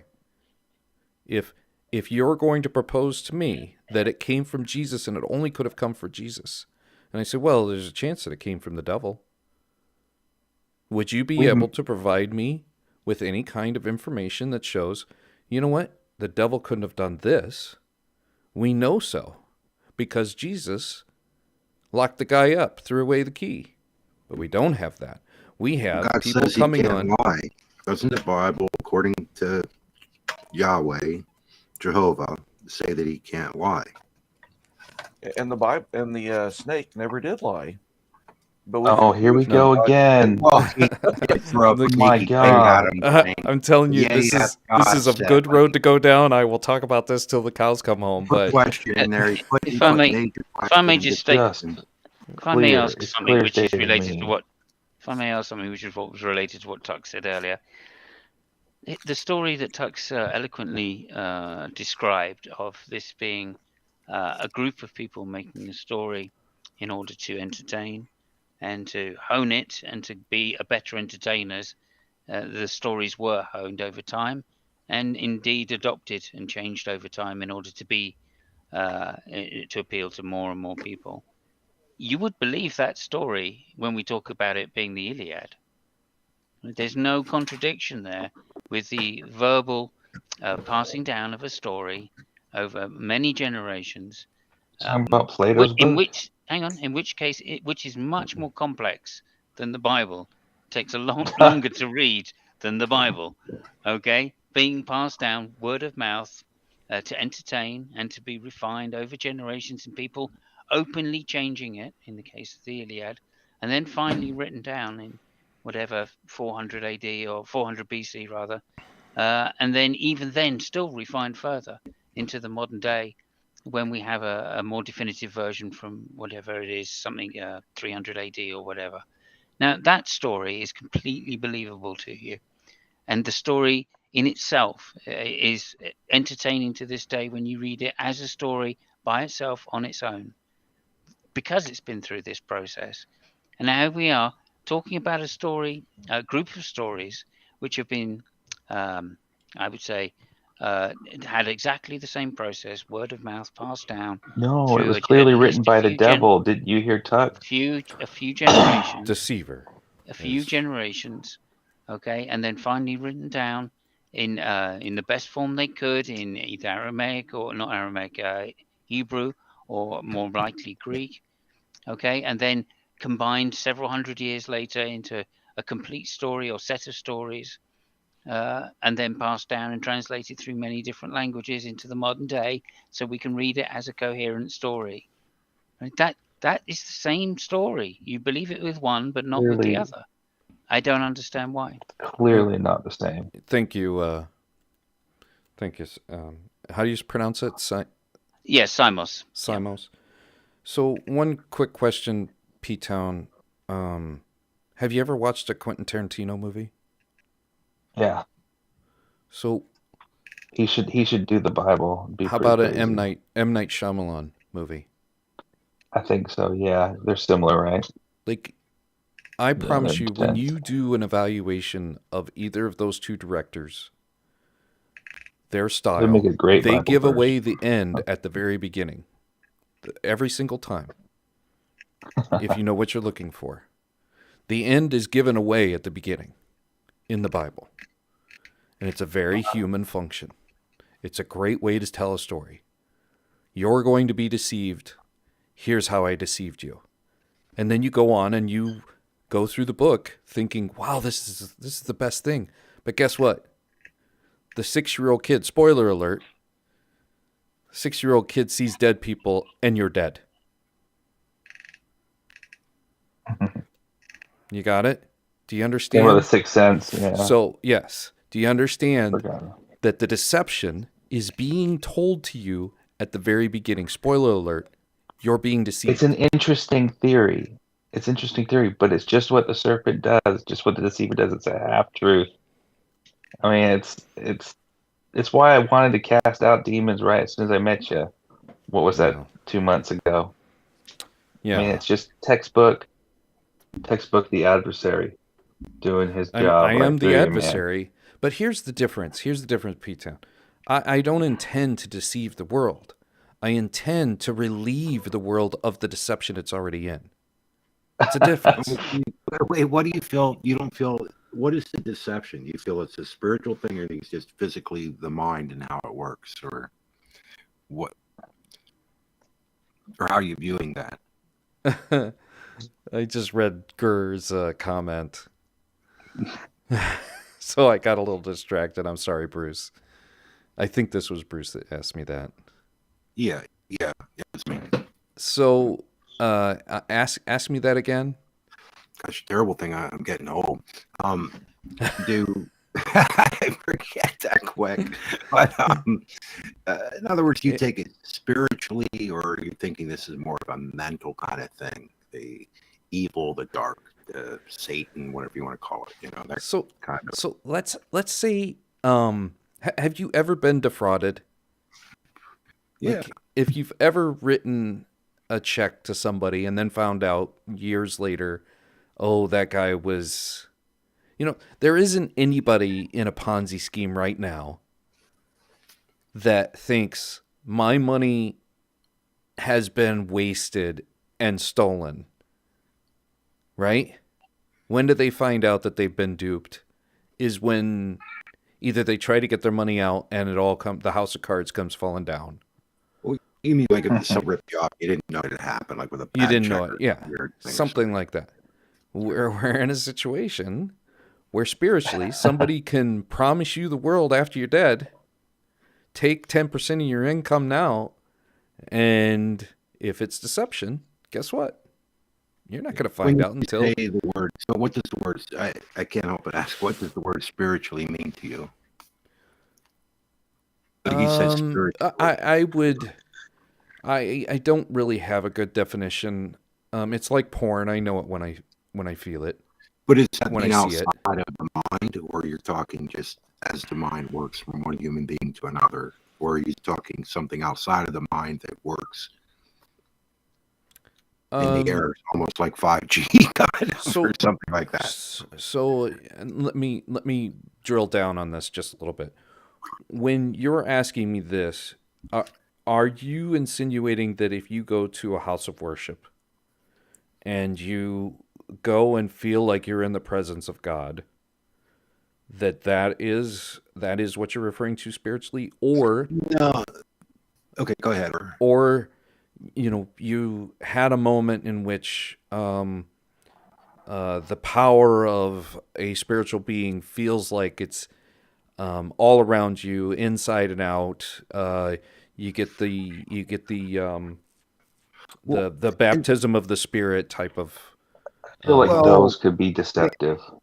I'm thinking more along the lines where you have a thought and then something happens, or you're talking to somebody and they're thinking the same thing or something.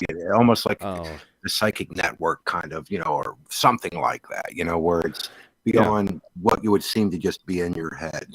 Like I don't understand that. I think the neuro firings in my brain have a capability of lasting for a long time, in the equivalent of what we refer to on my iPhone as the cloud.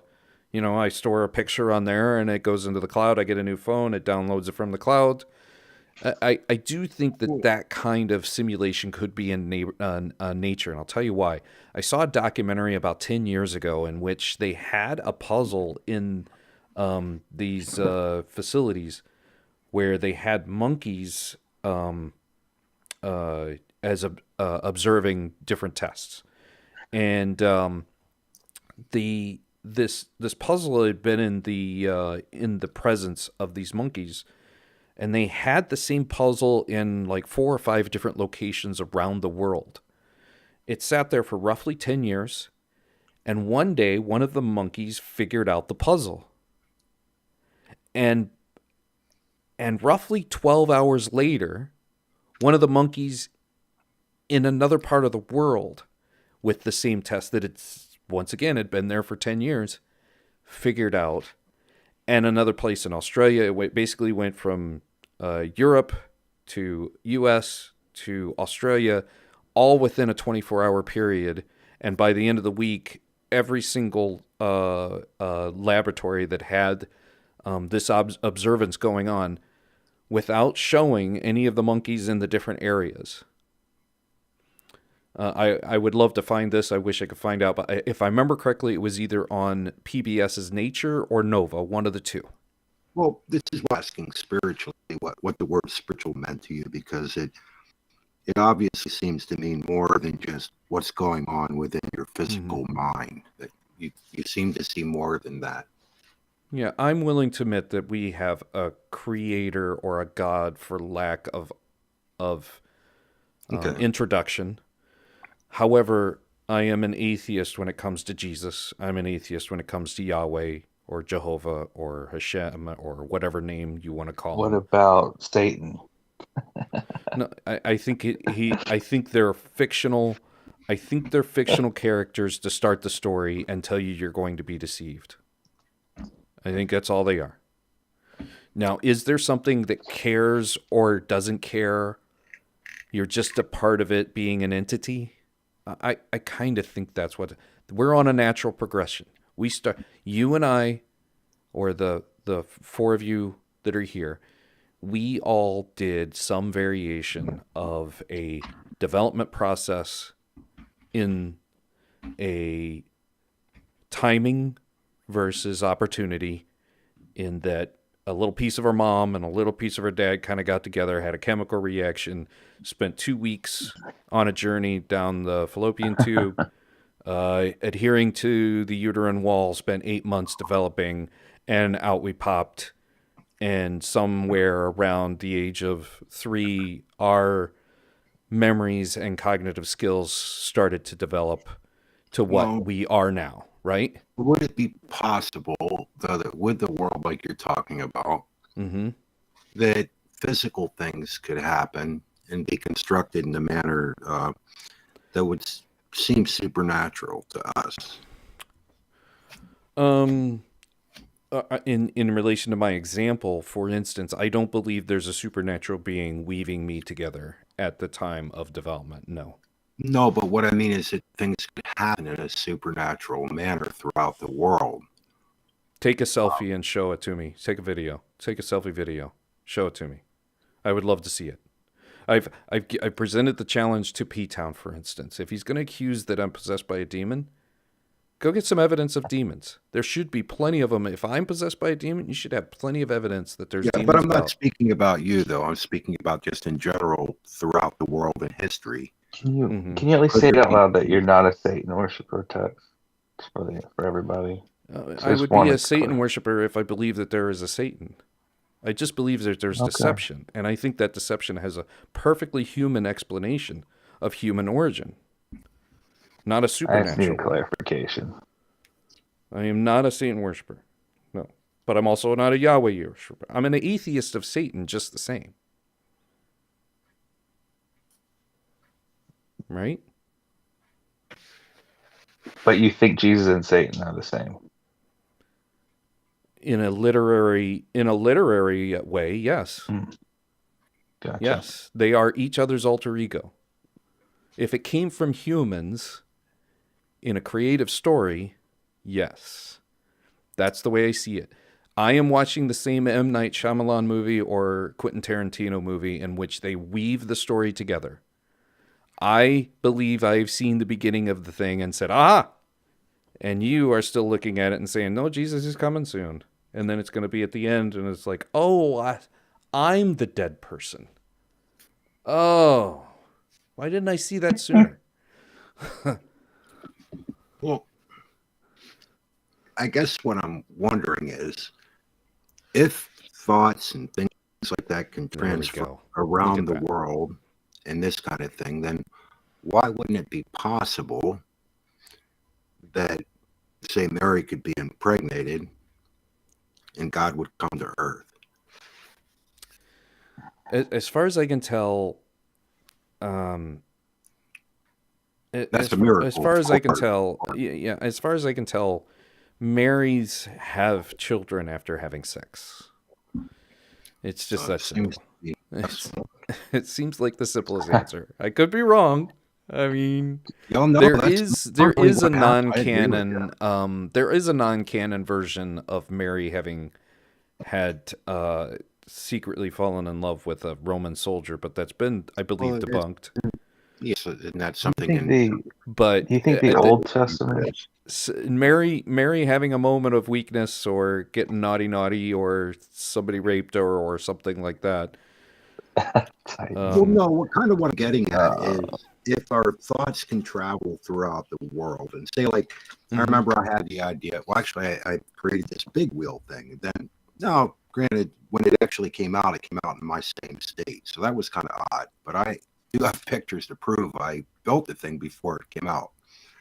Now, I don't know, did they read my mind, or did they just happen to see kids riding around on upside-down tricycles, which became big wheels?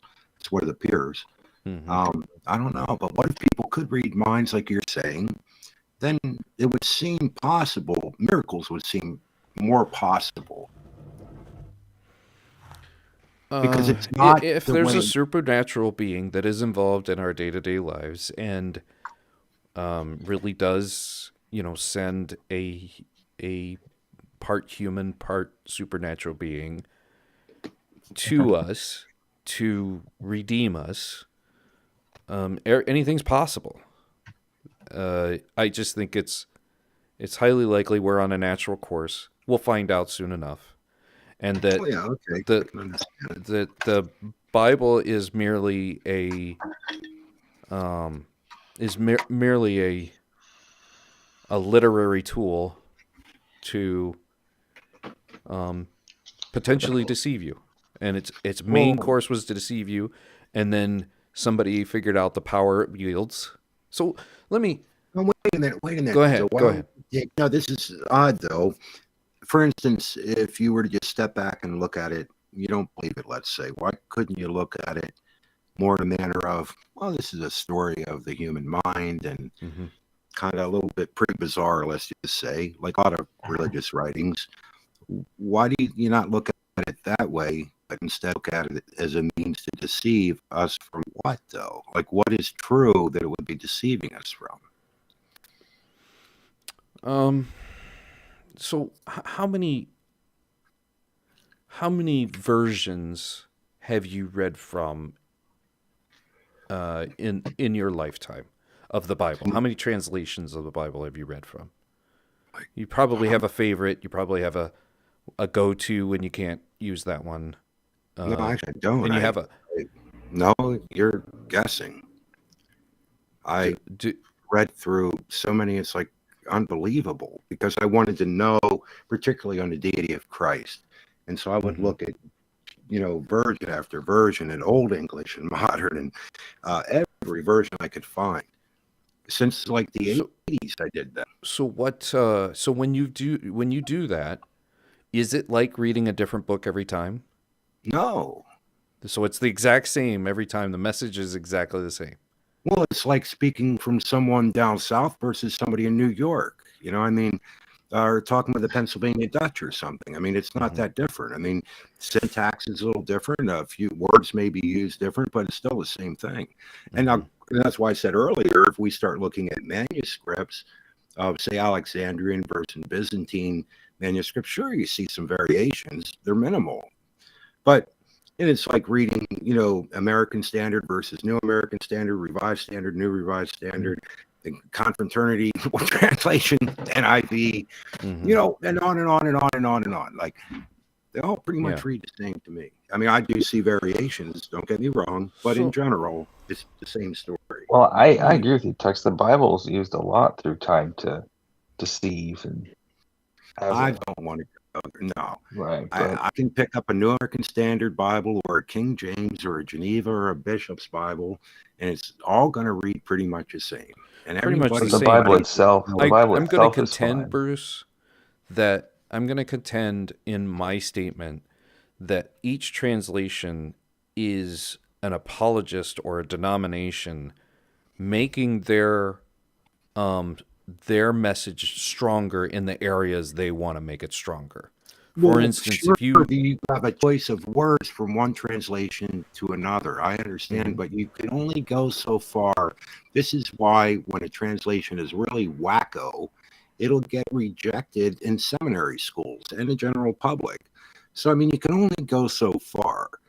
And this is why when I look at many, many different translations, you'll see much more agreement than disagreement. And when people have a particular bias, you can only be honest and go so far with your bias of the given words you could choose from Greek and English, from any language into another language. You can only go so far before it becomes dishonest and then the translator's dishonest. So it doesn't, to me, come across like that.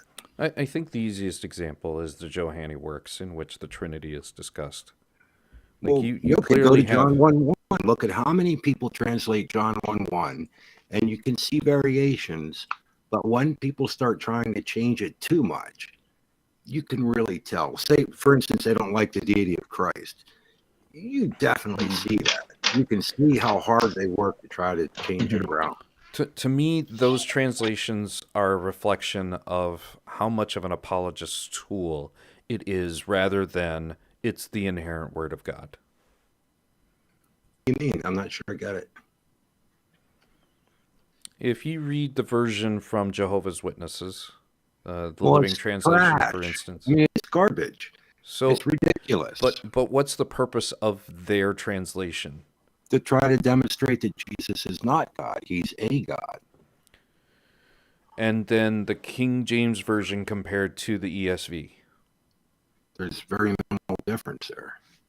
Like, or if you go to the Geneva Bible or the New Revised Standard or the Revised Standard or the American Standard of like whatever it was, 1901 or something, and then the New American Standard, then the updated New American Standard, the New Living Translation, NIV, you read all of them. They all pretty much read the same. Why? But it's the only the Jehovah's Witnesses are the only ones amongst a few other people who have attempted to do that. And it falls apart because as you read down through the text, it just doesn't hold together and make sense. That's, you has to be in context with the rest of the scripture. If one doesn't use the oldest, some of the Sinaiticus and Vaticanus. Okay. And Vaticanus, for instance, and they want to only use the ones after the 8th century. It doesn't make a difference in this verse. In that verse, but in a whole bunch of verses, there's variations here and there. I'm sorry, if I read the Young's literal translation, yes, it does not say the same thing as the King James version. Well, show me where. For instance, just about everywhere. You're going to see eons and periods of time and a few things that are different. But in general, I went over this in a video about 3 weeks ago about Corinthians 15, just specifically Corinthians 15. The difference between to read it as close to I can in my English knowledge. The closest you can do it is to read it in Young's literal translation by Strong's, so that you can see what the different translations could be as well. And when you do that with 1 Corinthians 15, there's no longer 500 witnesses. It's 500 brethren. They're preachers. They're some variation of preachers. They're preaching. They're witnessing. They're not witnesses to anything. They're witnessing. That means there's no witnesses. We don't have an account from witnesses. So you're we don't have talking like what verses particularly, and I'll just do 15:6. Look at the difference between the King James Version and Young's literal translation with Strong's.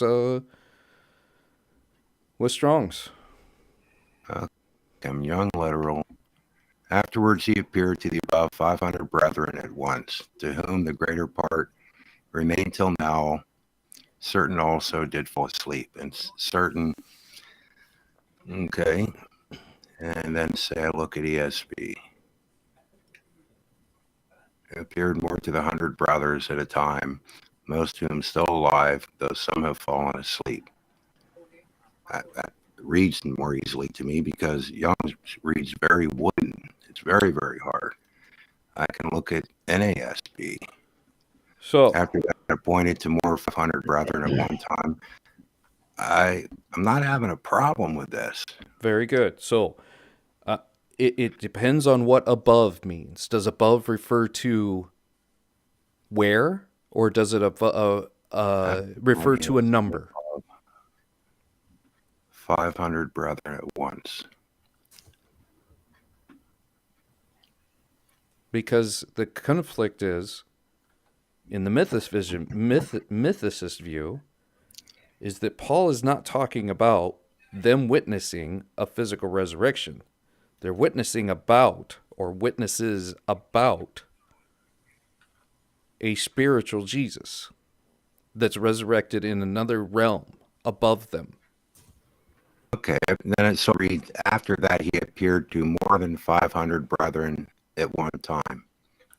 Right. Is that so? How do you see that? Like, is that more clear, or does that make it more complicated?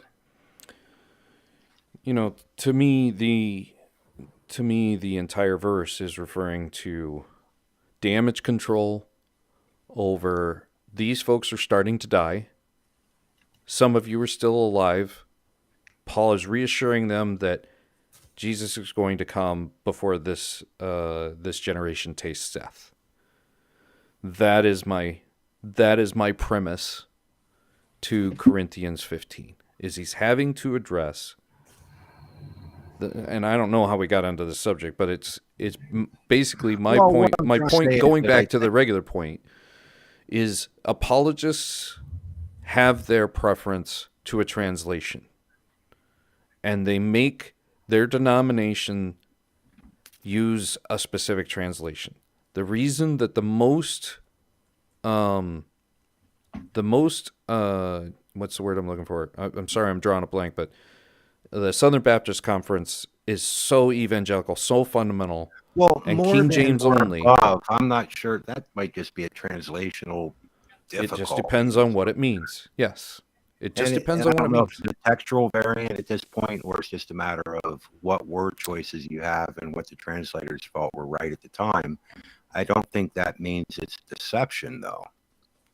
Well, I think it means deception in Genesis 2 when God wants you to do what? In Genesis 2:16 and 17. Well, go ahead and tell me. He just opened up another window and shut that one. God wants you to live. Wants you to live. Okay. He says, stay away from that knowledge of good and evil. What happens when you have the knowledge of good and evil? You have the rest of the book. To me, the rest of that book is knowledge of good and evil. Every single word. Okay, so that it seems to me that you're looking at this as a supernatural kind of work in a sense, more so than just kind of like the human mind creating. I don't know what that means. Like what are you referring to? That's the supernatural piece of you're work. Taking it literally, or am I incorrect? I don't understand what you just said. What is the supernatural part of what you just said, or you're referring to? Well, you're talking about living and being deceived, and we've got spiritual things going on, and yeah, like I'm not quite sure how. What part of that needs a supernatural? Well, spirit is pretty well supernatural. The spirit of the text is supernatural. Yeah, the spirit of the text is literal. I mean, literary. Oh, you're talking about sorry, not literal, literary. Well, that's where when I went to spirit, like earlier, brought up the idea that a person could be thinking this, or monkeys on one part of the planet, and then you have other monkeys on other parts of the planet. Mm-hmm. That's pretty supernatural, to be honest. No, that's not supernatural. That's neural firings in our head. Well, how are they transmitting from monkeys on one side of the world to monkeys on the other side of the world? Nature is telling them something all at the same time. Okay. Just because we don't know the force involved, it could be any number of things. I guess we could, if you want to define that as supernatural, I'm willing to accept that. But it's a colloquial reference. To me, it does not require a supernatural being named God or Jesus for that neural firings in our heads to go up to whatever the equivalent of the cloud is and come back down to another neural firing in another person's head. Well, I think it would make it appear that you have a belief in, as I think you had stated earlier, some form of God or something beyond just happenstance. Like the world's apparently not just by chance. That there's some form of God, something. I'm willing to believe that there is something in charge of us. I'm not willing to believe it's Yahweh or Jesus. Okay. I think it very likely is, but that's my opinion. I can't prove that. Yeah. I think that there is a much higher probability that what you believe comes from a supernatural being named Yahweh and is the instruction and sacrifice of his son, Jesus. I think it's highly unlikely. It's not impossible, but I think it's highly unlikely, and that instead it's deception. It is somebody's literary exchange and entertainment that became, what it is today. Okay, but if we have this idea of God, something, some kind of power. Yes. Let's say I look at it as it started creation as we understand it, started the world and the cosmos out and beyond, whether through a telescope or a microscope. And to think when we bring in deception and then we bring into it spirituality, I don't think the idea of believing in the Bible and trusting it is ridiculous at that point. But I do think the idea if it's deception, yes. Well, if you look at it as deception, I guess my question would be deception against what? Human progress, Somebody's monetary gain, somebody's pride, somebody's power, control of the masses. Picture yourself. I picture myself as Paul, somewhere around 38. Right? You can't really go to the Sanhedrin. You can't really go to the Roman Empire. You've got to use the power of the pen. What do? You either join one force, join the enemy force, or you create your own force. Which one does Paul do? He uses his pen, he creates his own force. How hard is that to believe that doesn't require a supernatural? So you mean that the way Paul went about dealing with Judaism and that kind of thing and trying to bring it into the Gentiles? Yeah, he was successful with the Gentiles. I believe it was originally supposed to be a Jewish thing only. That apocalyptic preachers at the time were attempting to invent the new Elijah, Elisha, the new Moses, and bring it modern contemporary. It failed with the Jews. It got eaten up by the Gentiles, and they started making money, and they started garnering their power. In Greek, though, how would you translate the word cosmos?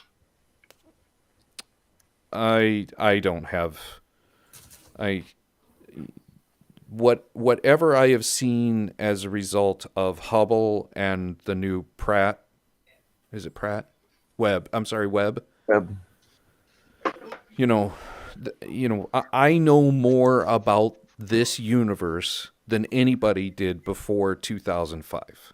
Okay. Just with my vague understanding of those two devices. But when I speak of cosmos, you don't think of the world or your country or your state or your neighborhood, right? I think there's nothing I can describe it without saying like and like and like. It's like so this, what I it's mean like is, that. So when I look at for God so loved the world that he gave us, and the world is cosmos, makes me wonder, like, how much that include? How big was the world in that writing? For God so loved the cosmos that he gave his only begotten son. It could mean either the entire planet or all of creation. Well, I suspect the planet. That's my guess, but I could, I think it's something to do with another version of the polis as well. So I think it's just all the cities is the way the Greeks used to use it. Okay. So empire. Well, that would be John's writing, right? I don't think it was empire because they didn't really have empire. I mean, that's a Hellenistic idea, right? Yeah, I'm at thinking least that that's was the League idea, which is later than the words. I'm thinking that was John's writings, right? Isn't it? Yeah. For God so loved the world that he gave his only begotten son. You got to remember the Greeks are very parochial, and they believe everybody which isn't Greek is a barbarian. Okay, so I don't think they're referring to the barbarians. I think they're probably just referring to the city-states. What you're talking about? You mean in relation to what I'm talking about? It would have been the Greeks. You said what? We're having two different conversations. What does the Greek mean? Cosmos. Yes. Cosmos. Okay, so I'm saying to you, that's the collective idea that the Greeks had of people who spoke their language or similar to their language, i.e., presumably people on Ionia as well as in the Greek mainland, as well as. Do you think that was written predominantly to the Jews or the Greeks? What was? John. For God so loved the cosmos. I think it's just a translation. It's the Greek language, right? It's the word that they used for what, or what the word came to be used for. Okay, but by the time it got to the Gospels to be written, Greek was now an international language. It wasn't Greek that first started out, right? Where Greek was literally used in a handful of city-states. Not even that many are in Greece, right? And Phoenician was a different language.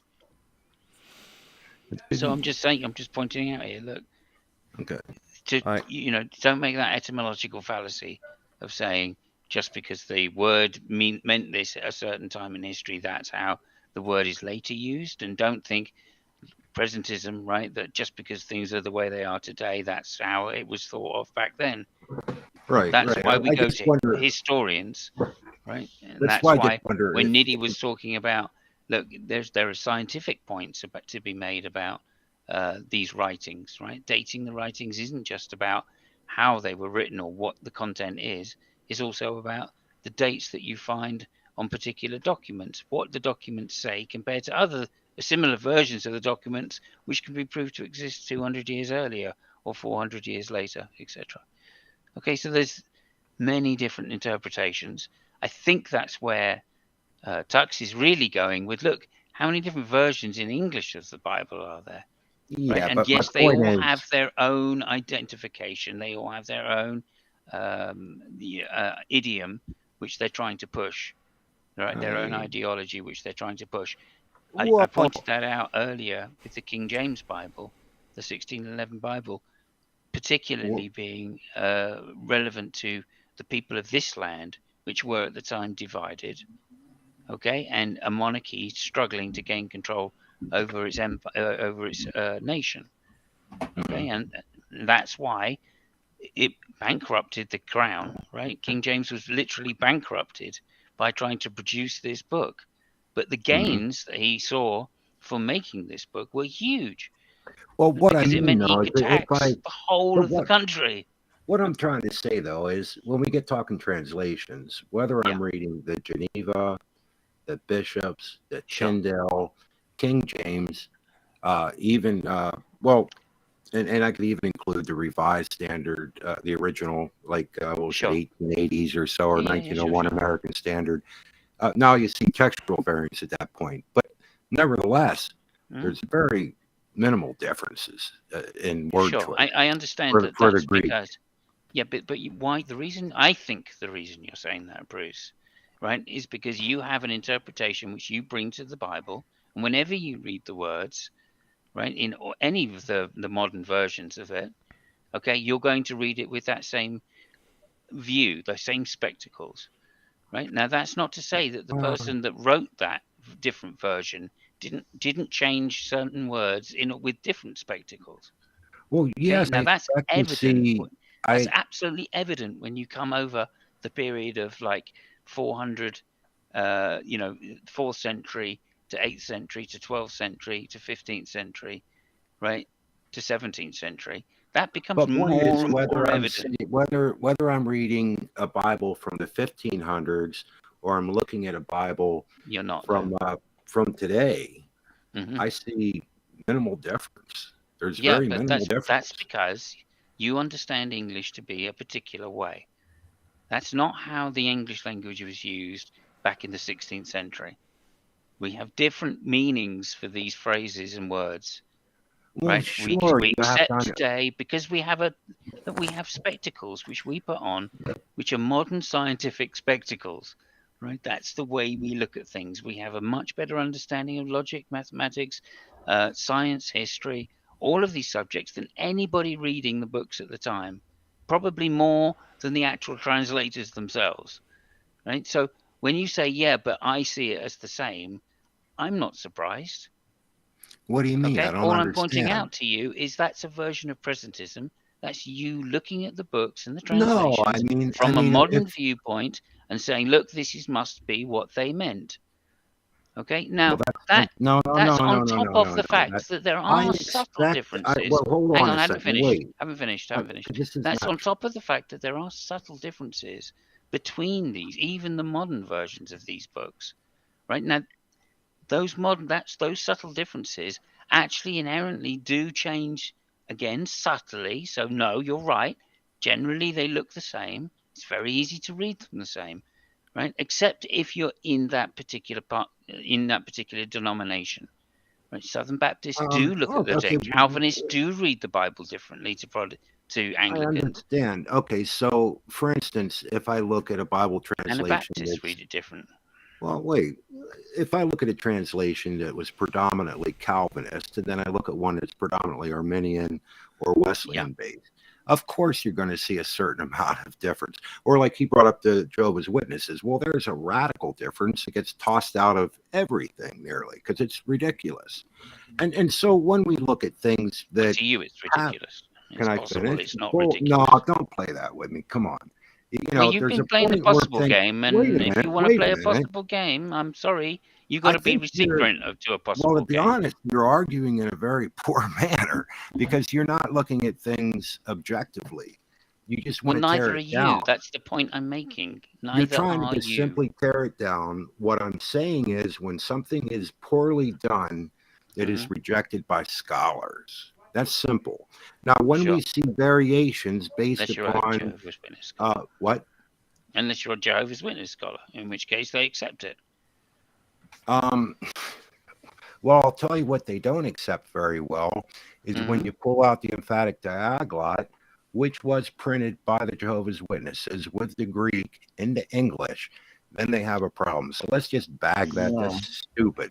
It's not even worth discussing. When you look at translations that have their biases, it is obvious. However, scholars can only go so far with their words one direction or another before it's rejected.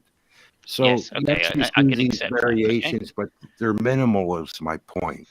Yes, they're Not minimal. that they Why read are they exactly minimal? the same. For the reason I've just said to you. They're minimal because that's how you read the Bible. Somebody else who reads the Bible, look at it seriously hang on a to minute, see what, hang on a no, minute. you're An no, because Anabaptist who reads the Bible you're sees no painting such my thing as the mind. Trinity. They see You're no such painting my thing as the mind with Trinity. your word. You know, that's not fair. You're Yes, telling it is me fair what I because think. you're don't doing know what I exactly the think. same thing. What? Right? An Anabaptist doesn't see the Trinity, right? Unitarians An don't see the Anabaptist doesn't Trinity. see the Trinity? They have the same translation. They have a translation to which you say are no different. They're roughly the same. And yet they don't have the same interpretation. It's not about the words being necessarily so different. It's about the interpretations being different. Right? And that only takes a slight change in the words. And that's what you're not seeing, Bruce. You're saying, oh, well, because I don't see much change in the words, hold on a therefore second. the interpretation can't be the same. And without continuing, Well, the I thought 16th I hadn't century finished, but Anabaptists were Orthodox Trinitarians. What are you talking about? Okay, so the Unitarians, right? Just take the point, right? I'm not a biblical scholar. They were Orthodox Trinitarians. Who are not Trinitarians, right? Who not? Okay, Newton. Unitarians. Newton read King James Bible. He did not believe that Jesus was God. Who didn't? I'm reading. I'm sorry. Okay, so there are people, there are scholars who do not have the same interpretation yet read the same words. How is it not? How is it not possible, right? That just subtle differences in the words can lead to radical interpretations which are different. Well, of course, people believe different things. I understand that. And some things radically looking at the same Bible. You can take people looking at an American Standard or New American Standard, and they can have different beliefs. And, yeah, that does happen. No doubt about it. And the only point, as far as I heard Tuck's making, was, look, these different interpretations, right, have these different biases inherent in them. Right? And you've just agreed to that yes, you can. You don't even have to have the change in words to have different interpretations. Well, obviously. Right? Now, there are changes. Now, we know there are changes in words. Right? We know that for certain. Right? So your choice of words that you can choose when a person translates, yes, you're going to have variations. That's to be expected. Okay. And there's going to be a bias there. I'm not going to argue that. Okay, great. We're on the same page. That's as far as I heard. That was the point Tuck was making. And you've been saying, no, they're the same. They're by and large the same. Because what I'm saying is that within reason, you can only go so far. So if you're saying, well, you have all these Bibles with all these translations, I go, no. It's not like that, because you can only go so far and be in acceptable translations among scholars. Sure. Most everything else has always been rejected. How far is so far? Calvinism to Arminianism. That all comes out of the same Bible. Look, I can Unitarian. Okay, my point Trinitarian, not Trinitarian. That comes out of the same Bible. Can't talk. Well, I haven't finished talking yet. You have to listen first, take the point, and then respond. But Bruce has been trying to talk, and you keep going on, and he's going to lose track of his ideas. Okay, well, I think I've got him to agree that to Tuck's point, at least No, you've anyway, not which is... you don't have me agreeing at all. What? You just said how far. I'm just giving you examples of how far you can get on just slightly I different already know that translations. there's a bias in a translation that typically is used by Calvinists and one that's typically used by Arminians. However, I also realize that the Calvinists can pick up the Arminian Bible and the Arminian can pick up the Calvinist Bible, and there's not that much difference. It's minimal. It's a matter of word choice and how far you can go with it before it's rejected by either, if they're honest. If they're honest. Yeah, thank you. So you can't go that far. So when you say they're by and large the same, what are you trying to tell us? That there is no ideology behind the translations? I'm saying that practically you can pick up any decent translation and get the same story. Yes, you can. And that's down to the glasses that you wear when you read the story, not the actual words that you're reading. Well, then it is up to us, isn't it? Instead of saying that it's all just thrown upon us by the translation itself and they're all different, because that's not really how it works. I didn't actually hear anybody making that claim. Well, there was a lot of kind of push that all these translations make all these differences. I'm like, the pushback was quite only like that. Not quite like that. That's all. Yeah, I think I think your point about what the cosmos means in John 3:16. What let's try to go back to that point, because it was just simply the point that I think it very likely was for the world, for the whole world. Mm-hmm. You know, I don't think it's just one section, an area. Could be somebody could come up with that idea. That's possible, but it could be the whole world. Mm-hmm. Jesus Christ was for the whole world. So in my teachings about Scripture, I believe that the Bible is a literary device, and one of my sermons, so to speak, is using the King James Version, John 3:16 here, that I have on the slide. And to show you that the entirety of the book should be thrown out like the baby in the bathwater is that the holy book that I believe is deception, I believe it is the knowledge of good and evil. The entirety of the book is the knowledge of good and evil. And that you're actually at the beginning of the book asked to stay away from the very book that you deem as holy. And I use this verse in John 3:16 as an example. Just by changing one word. What word do you think I could change?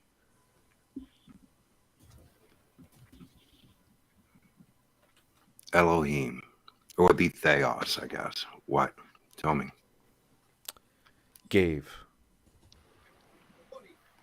Okay. What does it mean? What does it mean to you, the word gave? That he gave his life. He laid down his life.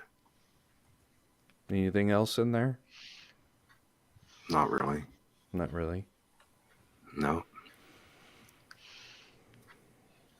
So, God...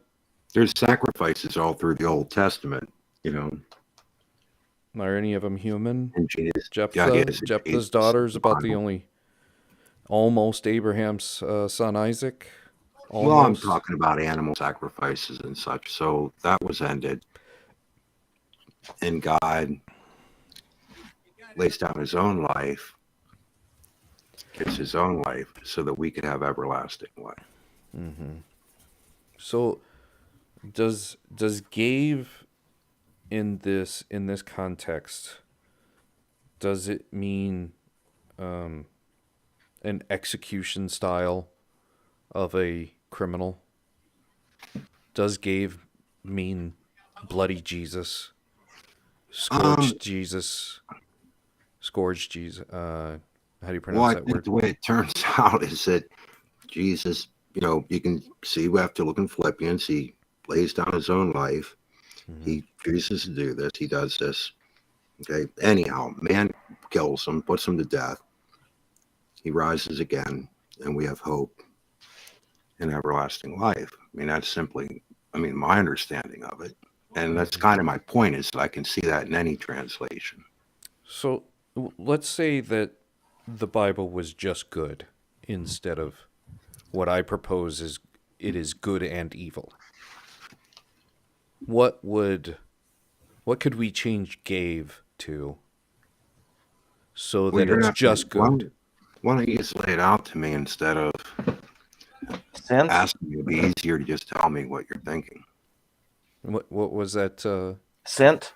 Sent? Mm-hmm. Sent his son. That's a good replacement. I chose hugged.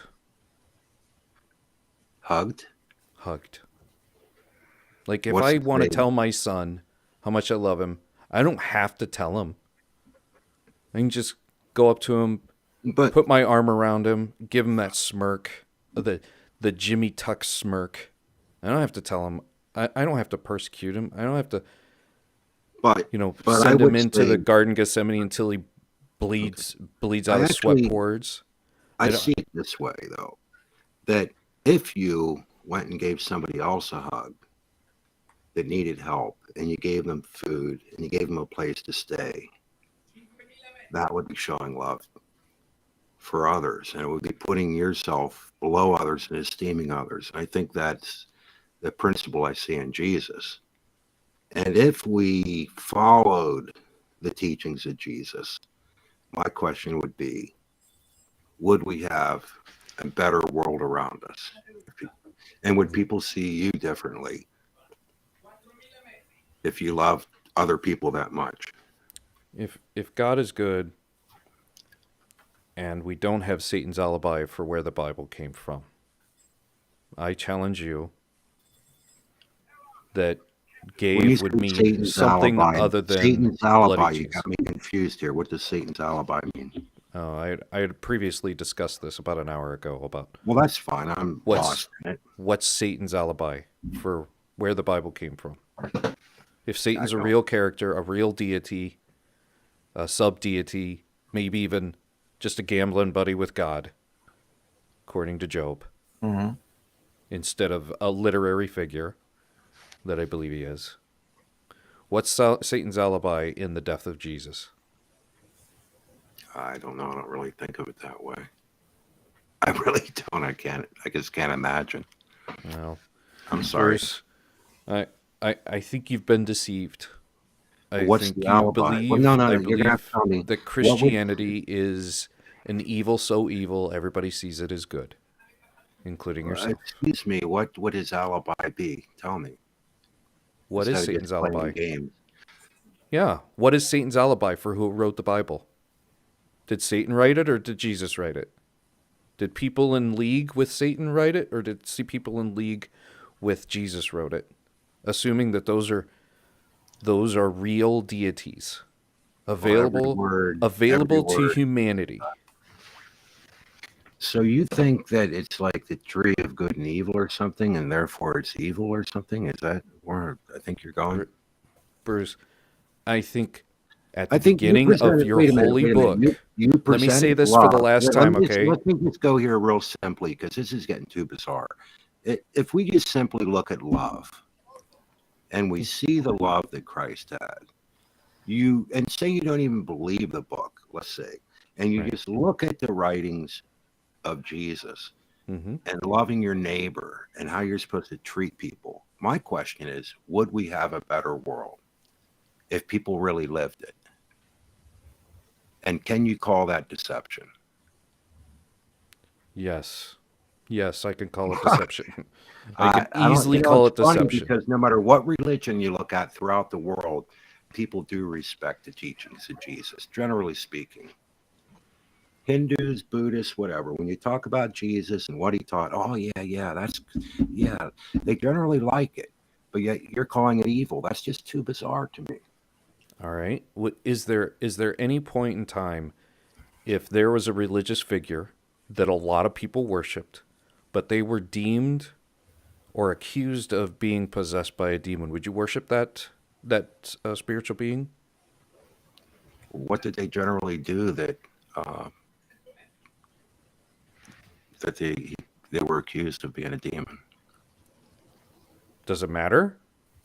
Well, Jesus was accused of demon possession, and in one of the Gospels. Thank you, Hillary's emails. Jesus was accused of being possessed by a demon. He was accused of being a demon. He was then accused of being the devil. He was then accused of being a Samaritan. Any one of those false factors in John 8 means that you have been deceived.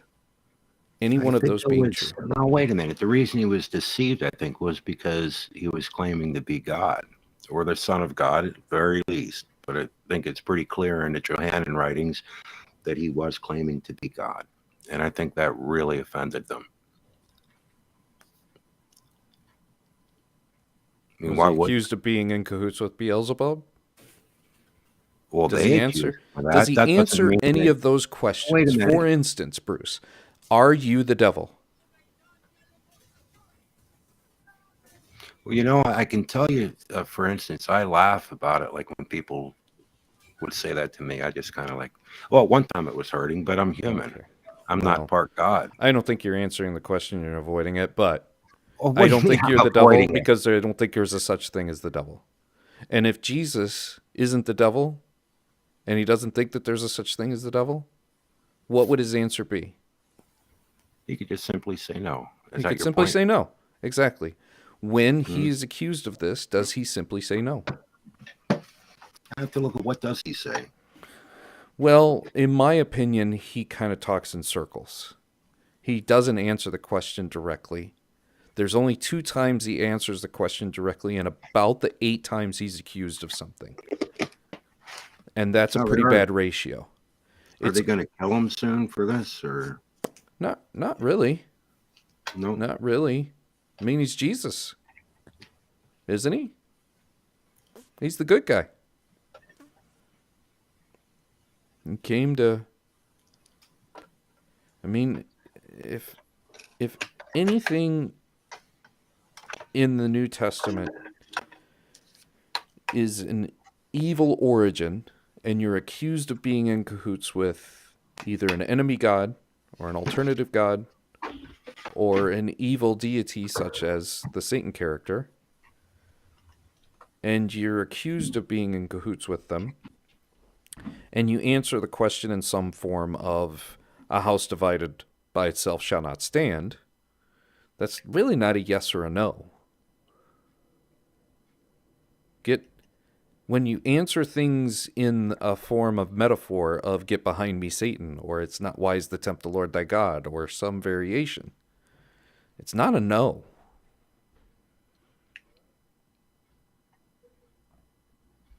And that's the problem. If it's just literary, it's a great story, but people believe it to be true, a real story. And I think you do too, Bruce. And I think doing so, you are following a path of the knowledge of good and evil.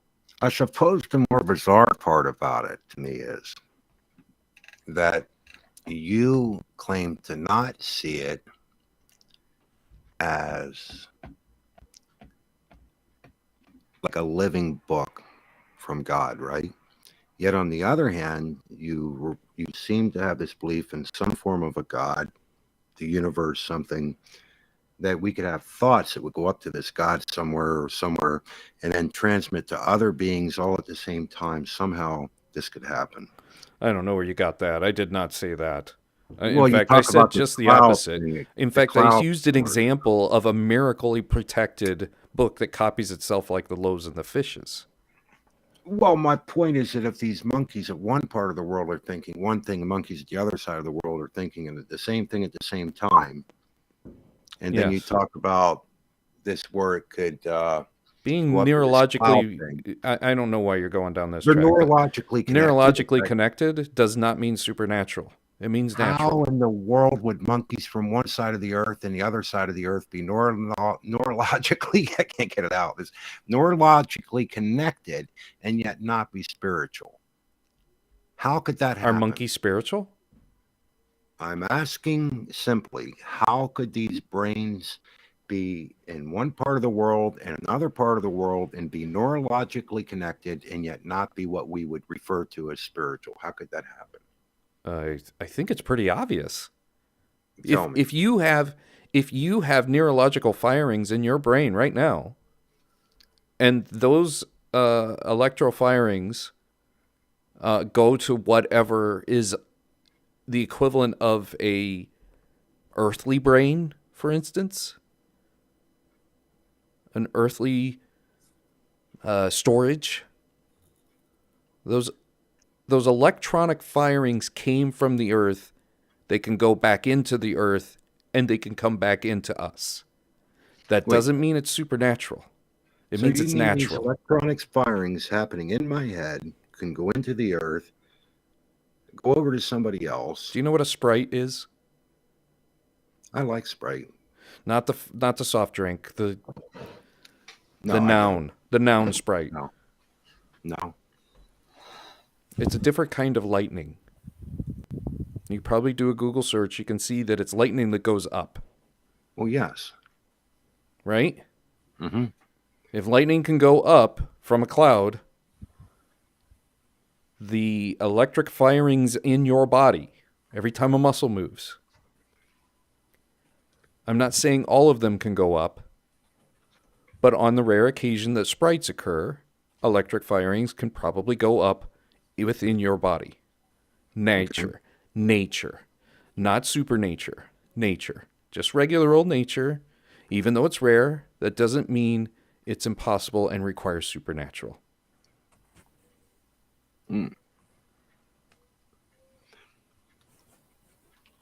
Well,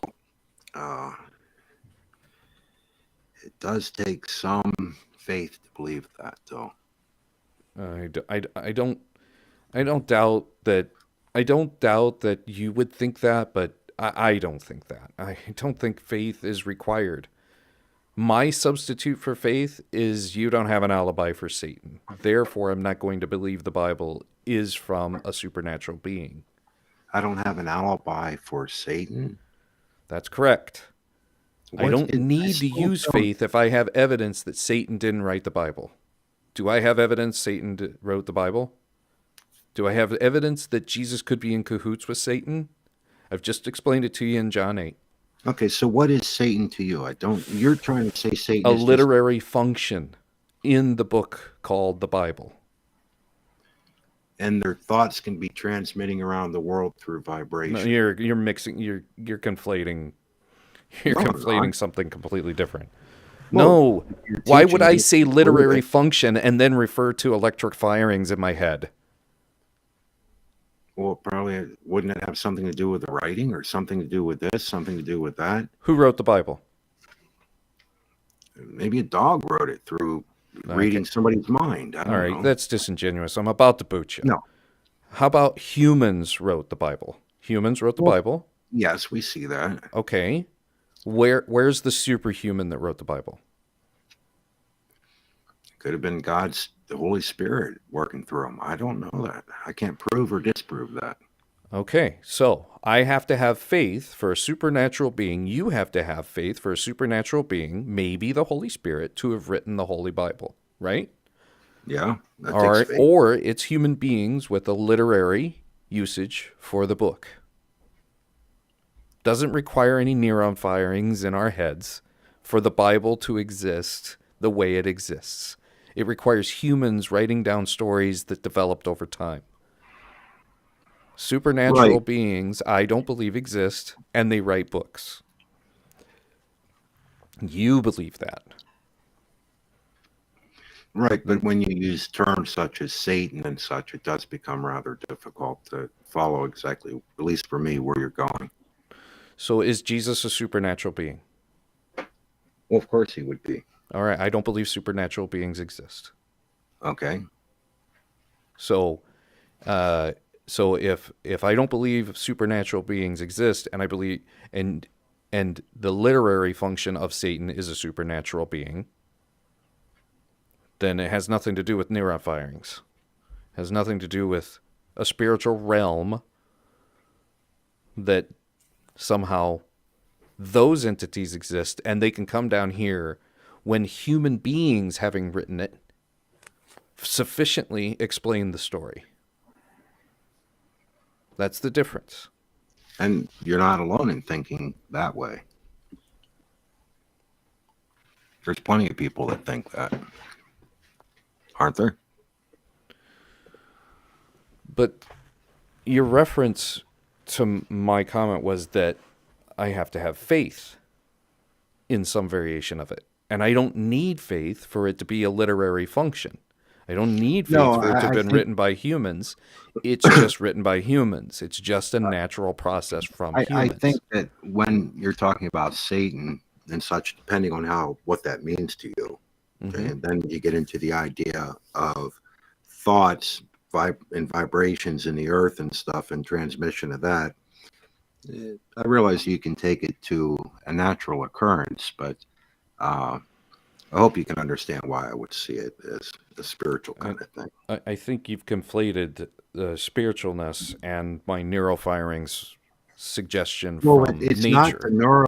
It's not the neurofirings and synapses and such that has me questioning. It's the transmission of it across the world. That's what had me questioning. Well, do some research on sprites. Well, I mean, sprites explain electricity going up. Well, whether lightning comes up or goes down is irrelevant to me when it comes to transmitting thoughts from one person to another. That's very different to me than lightning. Maybe it's done like shortwave radio. You know, they bounce that off the ionosphere and it goes around the Earth.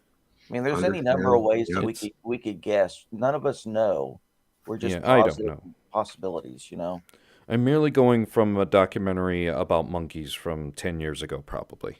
Early 2015, somewhere in there. I might be able to find it given the effort required. But, look, I just don't believe that a supernatural being needs to exist for us to have the Holy Bible. And I put basically the holy part of it in quotes. It's just a book written by man that had been practiced over multiple centuries. You know, roughly 3,500 years ago, they started to perform the service of putting it on scrolls. And 1,900 years ago, they started the service of putting it on codex. And roughly 1,300 years ago, we started to get another Abrahamic version in the Quran. Right? And none of it was written and is copy and pastable, much like the loaves and the fishes, protected by miracle if necessary. We don't see that. No. It's all human. My point was that I don't see anything at this point of the evolution of these stories. And when it's brought up that modern day Bibles vary enough to kind of answer this, not at all, because they're way too similar. They're so close, it's like ridiculous. The translations are. You know that there's a big difference between some of the errors and some of the stories and some of the additions from what we do have in the 3rd century to what we have in the 12th century. Like what? You know that Matthew, I'm sorry, not Matthew, you know that the beginning of John 8, the end of John 7, and the beginning of John 8 is an addition. Wait a minute, let me think. You know the Johannine works has the Holy Spirit. Hold on a second. You're talking about 750 something or whatever through 811, right? 750 something through 811. Is that what you're talking about? I'm referring specifically to your suggestion that there's very minimal difference. 7 something through 811. Right. So what's the So, problem? yeah. So what's the problem with what I said? Well, of course you can see that. Okay, so there's a That's difference fair. between So some there's of a those. difference And you can between see that there was an evolution of the story. Obviously, no, somebody put it in. No, there is a difference between the textual variants that part of that story is in there and the other's not. You get Mark 16, 9 through 20. There's a few places we can find this. That does not show an evolution of the story to me. It shows possibly Why not? an addition here because it's a small addition or a missing of it, either or, however you look at it. The just difference small, between very the small areas. They're very, very small in relation to the whole story. Okay. Well, if you're going to make that argument, then I would love to hear your argument about the inerrancy then. I don't have an argument for absolute perfect inerrancy. I've not promoted that. I have an argument none of it came from the inerrancy. I have an argument that it came from human beings writing fiction. Well, a lot of people think that. You're not alone. Okay. Well, we're going around in circles. It's almost midnight. Why don't we wrap things up? Can I just ask you one question, Tux, a second here? Yeah, please. Yeah, so I can't remember whether it was Pine Creek that did this. When you looked at Mark, yes, but Mark. Wasn't there some difference between the early versions of Mark and the later versions of Mark, where they cut off, and particularly to do with the story of Jesus' resurrection and what happened after Jesus' resurrection? That's Mark 16, 9 through 20. Yeah, there's only half of 16 in the original codex. Right. Okay. So, if we're right and that the second part is an addition, I mean that clearly demonstrates an evolution of the story, right?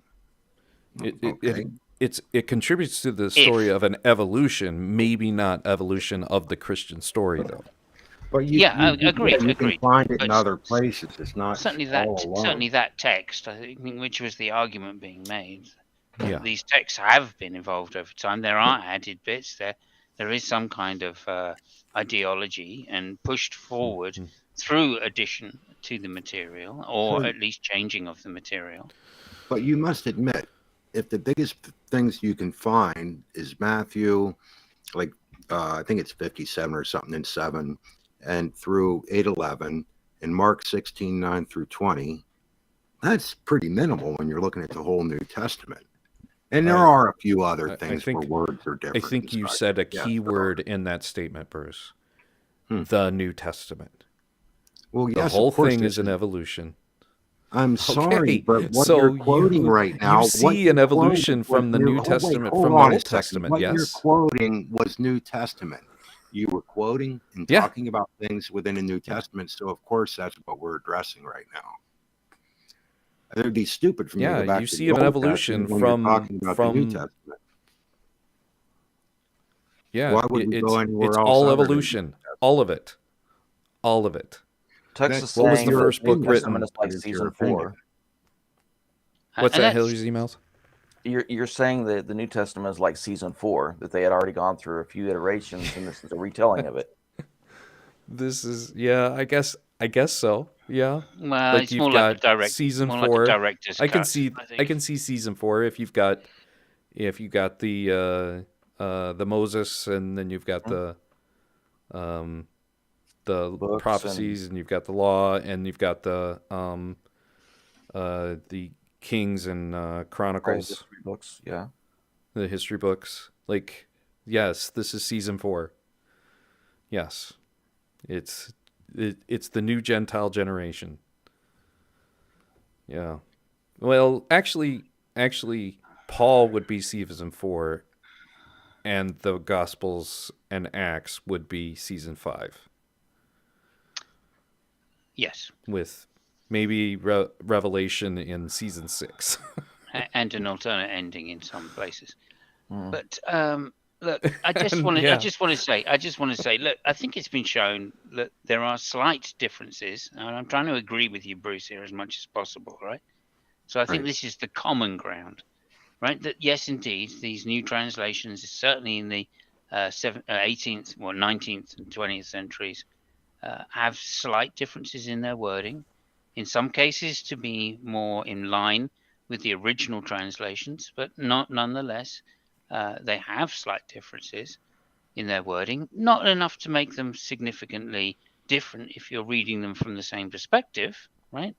But significantly different if you come from different sects which have radically different ideologies about salvation or other things, right? I think this is all common ground here. Hang on a minute, I'm just trying to reach common ground. So just agree or don't, or say no. That's fine, but I don't need to hear another interruption about something which I'm saying which is completely not wrong.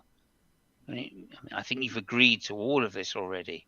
If you haven't agreed, please just say I don't agree. No, I don't want to discuss like that. That's okay. Go ahead. Just go on. No, and I then just I'll want. go. Okay, well, I just want to finish what I'm saying. Then, in which case, Yeah, when you're done, I'll leave. Be free to contradict me after I've finished. That's fine. Oh, okay. Just not halfway through. Okay, so the first thing was I think we've agreed. I'll just go over it again now. I think we've just agreed that there are slight differences, and certainly not enough to make a big difference when you're reading from the same perspective. But there is a big difference, obviously, if you're reading from different sects, different denominations, and each of these denominations have made their own interpretations of the Bible, or translations of the Bible. And I think that's uncontroversial. And then secondly, that in fact, when we look over the, say, 1,500 years of translations, then there are significant changes to the way the story is being told. Significant changes, i.e. things like Mark, as you said, or as I said, and Matthew, as you said. These are significant changes because they're just not included in the originals. So as a result of that, I think we can agree that there is at least some kind of evolution, at least in updating the language into modern terms. Would you? Okay, now please disagree where you like.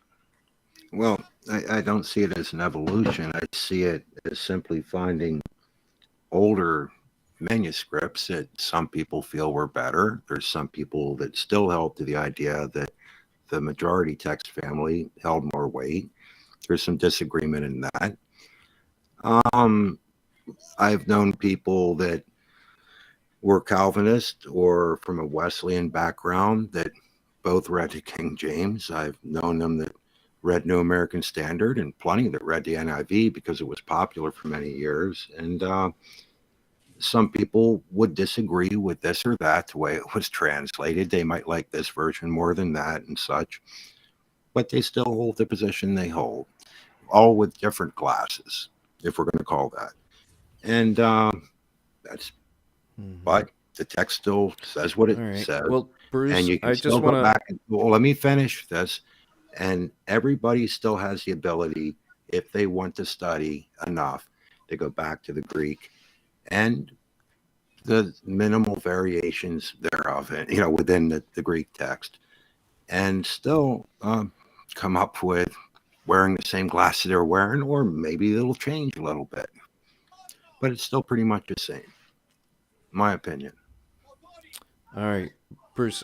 I just want to bring up one point to what you two were discussing, and that is, if you look at a Bible from 350, 400 years ago versus one today, just the evolution in footnotes in each of those Bibles means nearly nothing. Basically, I believe it's not nearly nothing. That is not true. Hold on, wait. The number of footnotes, is more than. It doesn't matter. It doesn't matter. It's a proof to evolution of the Bible in the last 350 years. Okay, and how much more information has been researched and been scholarly, and to go back to the fundamentals of the Bible itself, many sources. Okay, so that's what it applies to. All right, Bruce, it's midnight here. I'm gonna pop you off. And I want Hillary to get the last word tonight. Could I have a word? No, you can't. Why? Because you're have a good night. You're afraid. No, we're going to give Hillary, because it's after midnight, and we're going to give Hillary the last word. Thank you for coming on, Bruce. Yep. We can jump over to your channel in a moment, Bruce. The only thing that I was thinking was what you had said about Seinfeld and that earlier, that this was oral tradition for 100 years before most of it was written down. And so who knows how many iterations it went through of people saying, well, these two things seem to conflict. And then the author going back and saying, yeah, I better change that before it ever got written down. So we really don't know which version this is. May have been gone through 20 or 30 rewrites. That's it. Thank you. Yeah. Hillary's emails. You said Bruce has got a channel. What would you post? It's called the Blessed Bible Fight Club. Blessed Bible Fight Club? Yeah. In fact, he's posted here in the chat on the stream. So just that's it. Yeah. All right. Well, it's a little after midnight here. I want to. Yes. Here, I'm going to let you back on. Thank you for coming on. Yeah, Bruce, no, I thank you. really appreciate you coming on and having a conversation with us as well. Hillary's emails, I wish we'd gotten to chat a little bit more as well. So always another day. That's Niddy's gone, so I'm just going to say that's Niddy for Niddy. And then for me, Bowtie blessings to you all. Great night.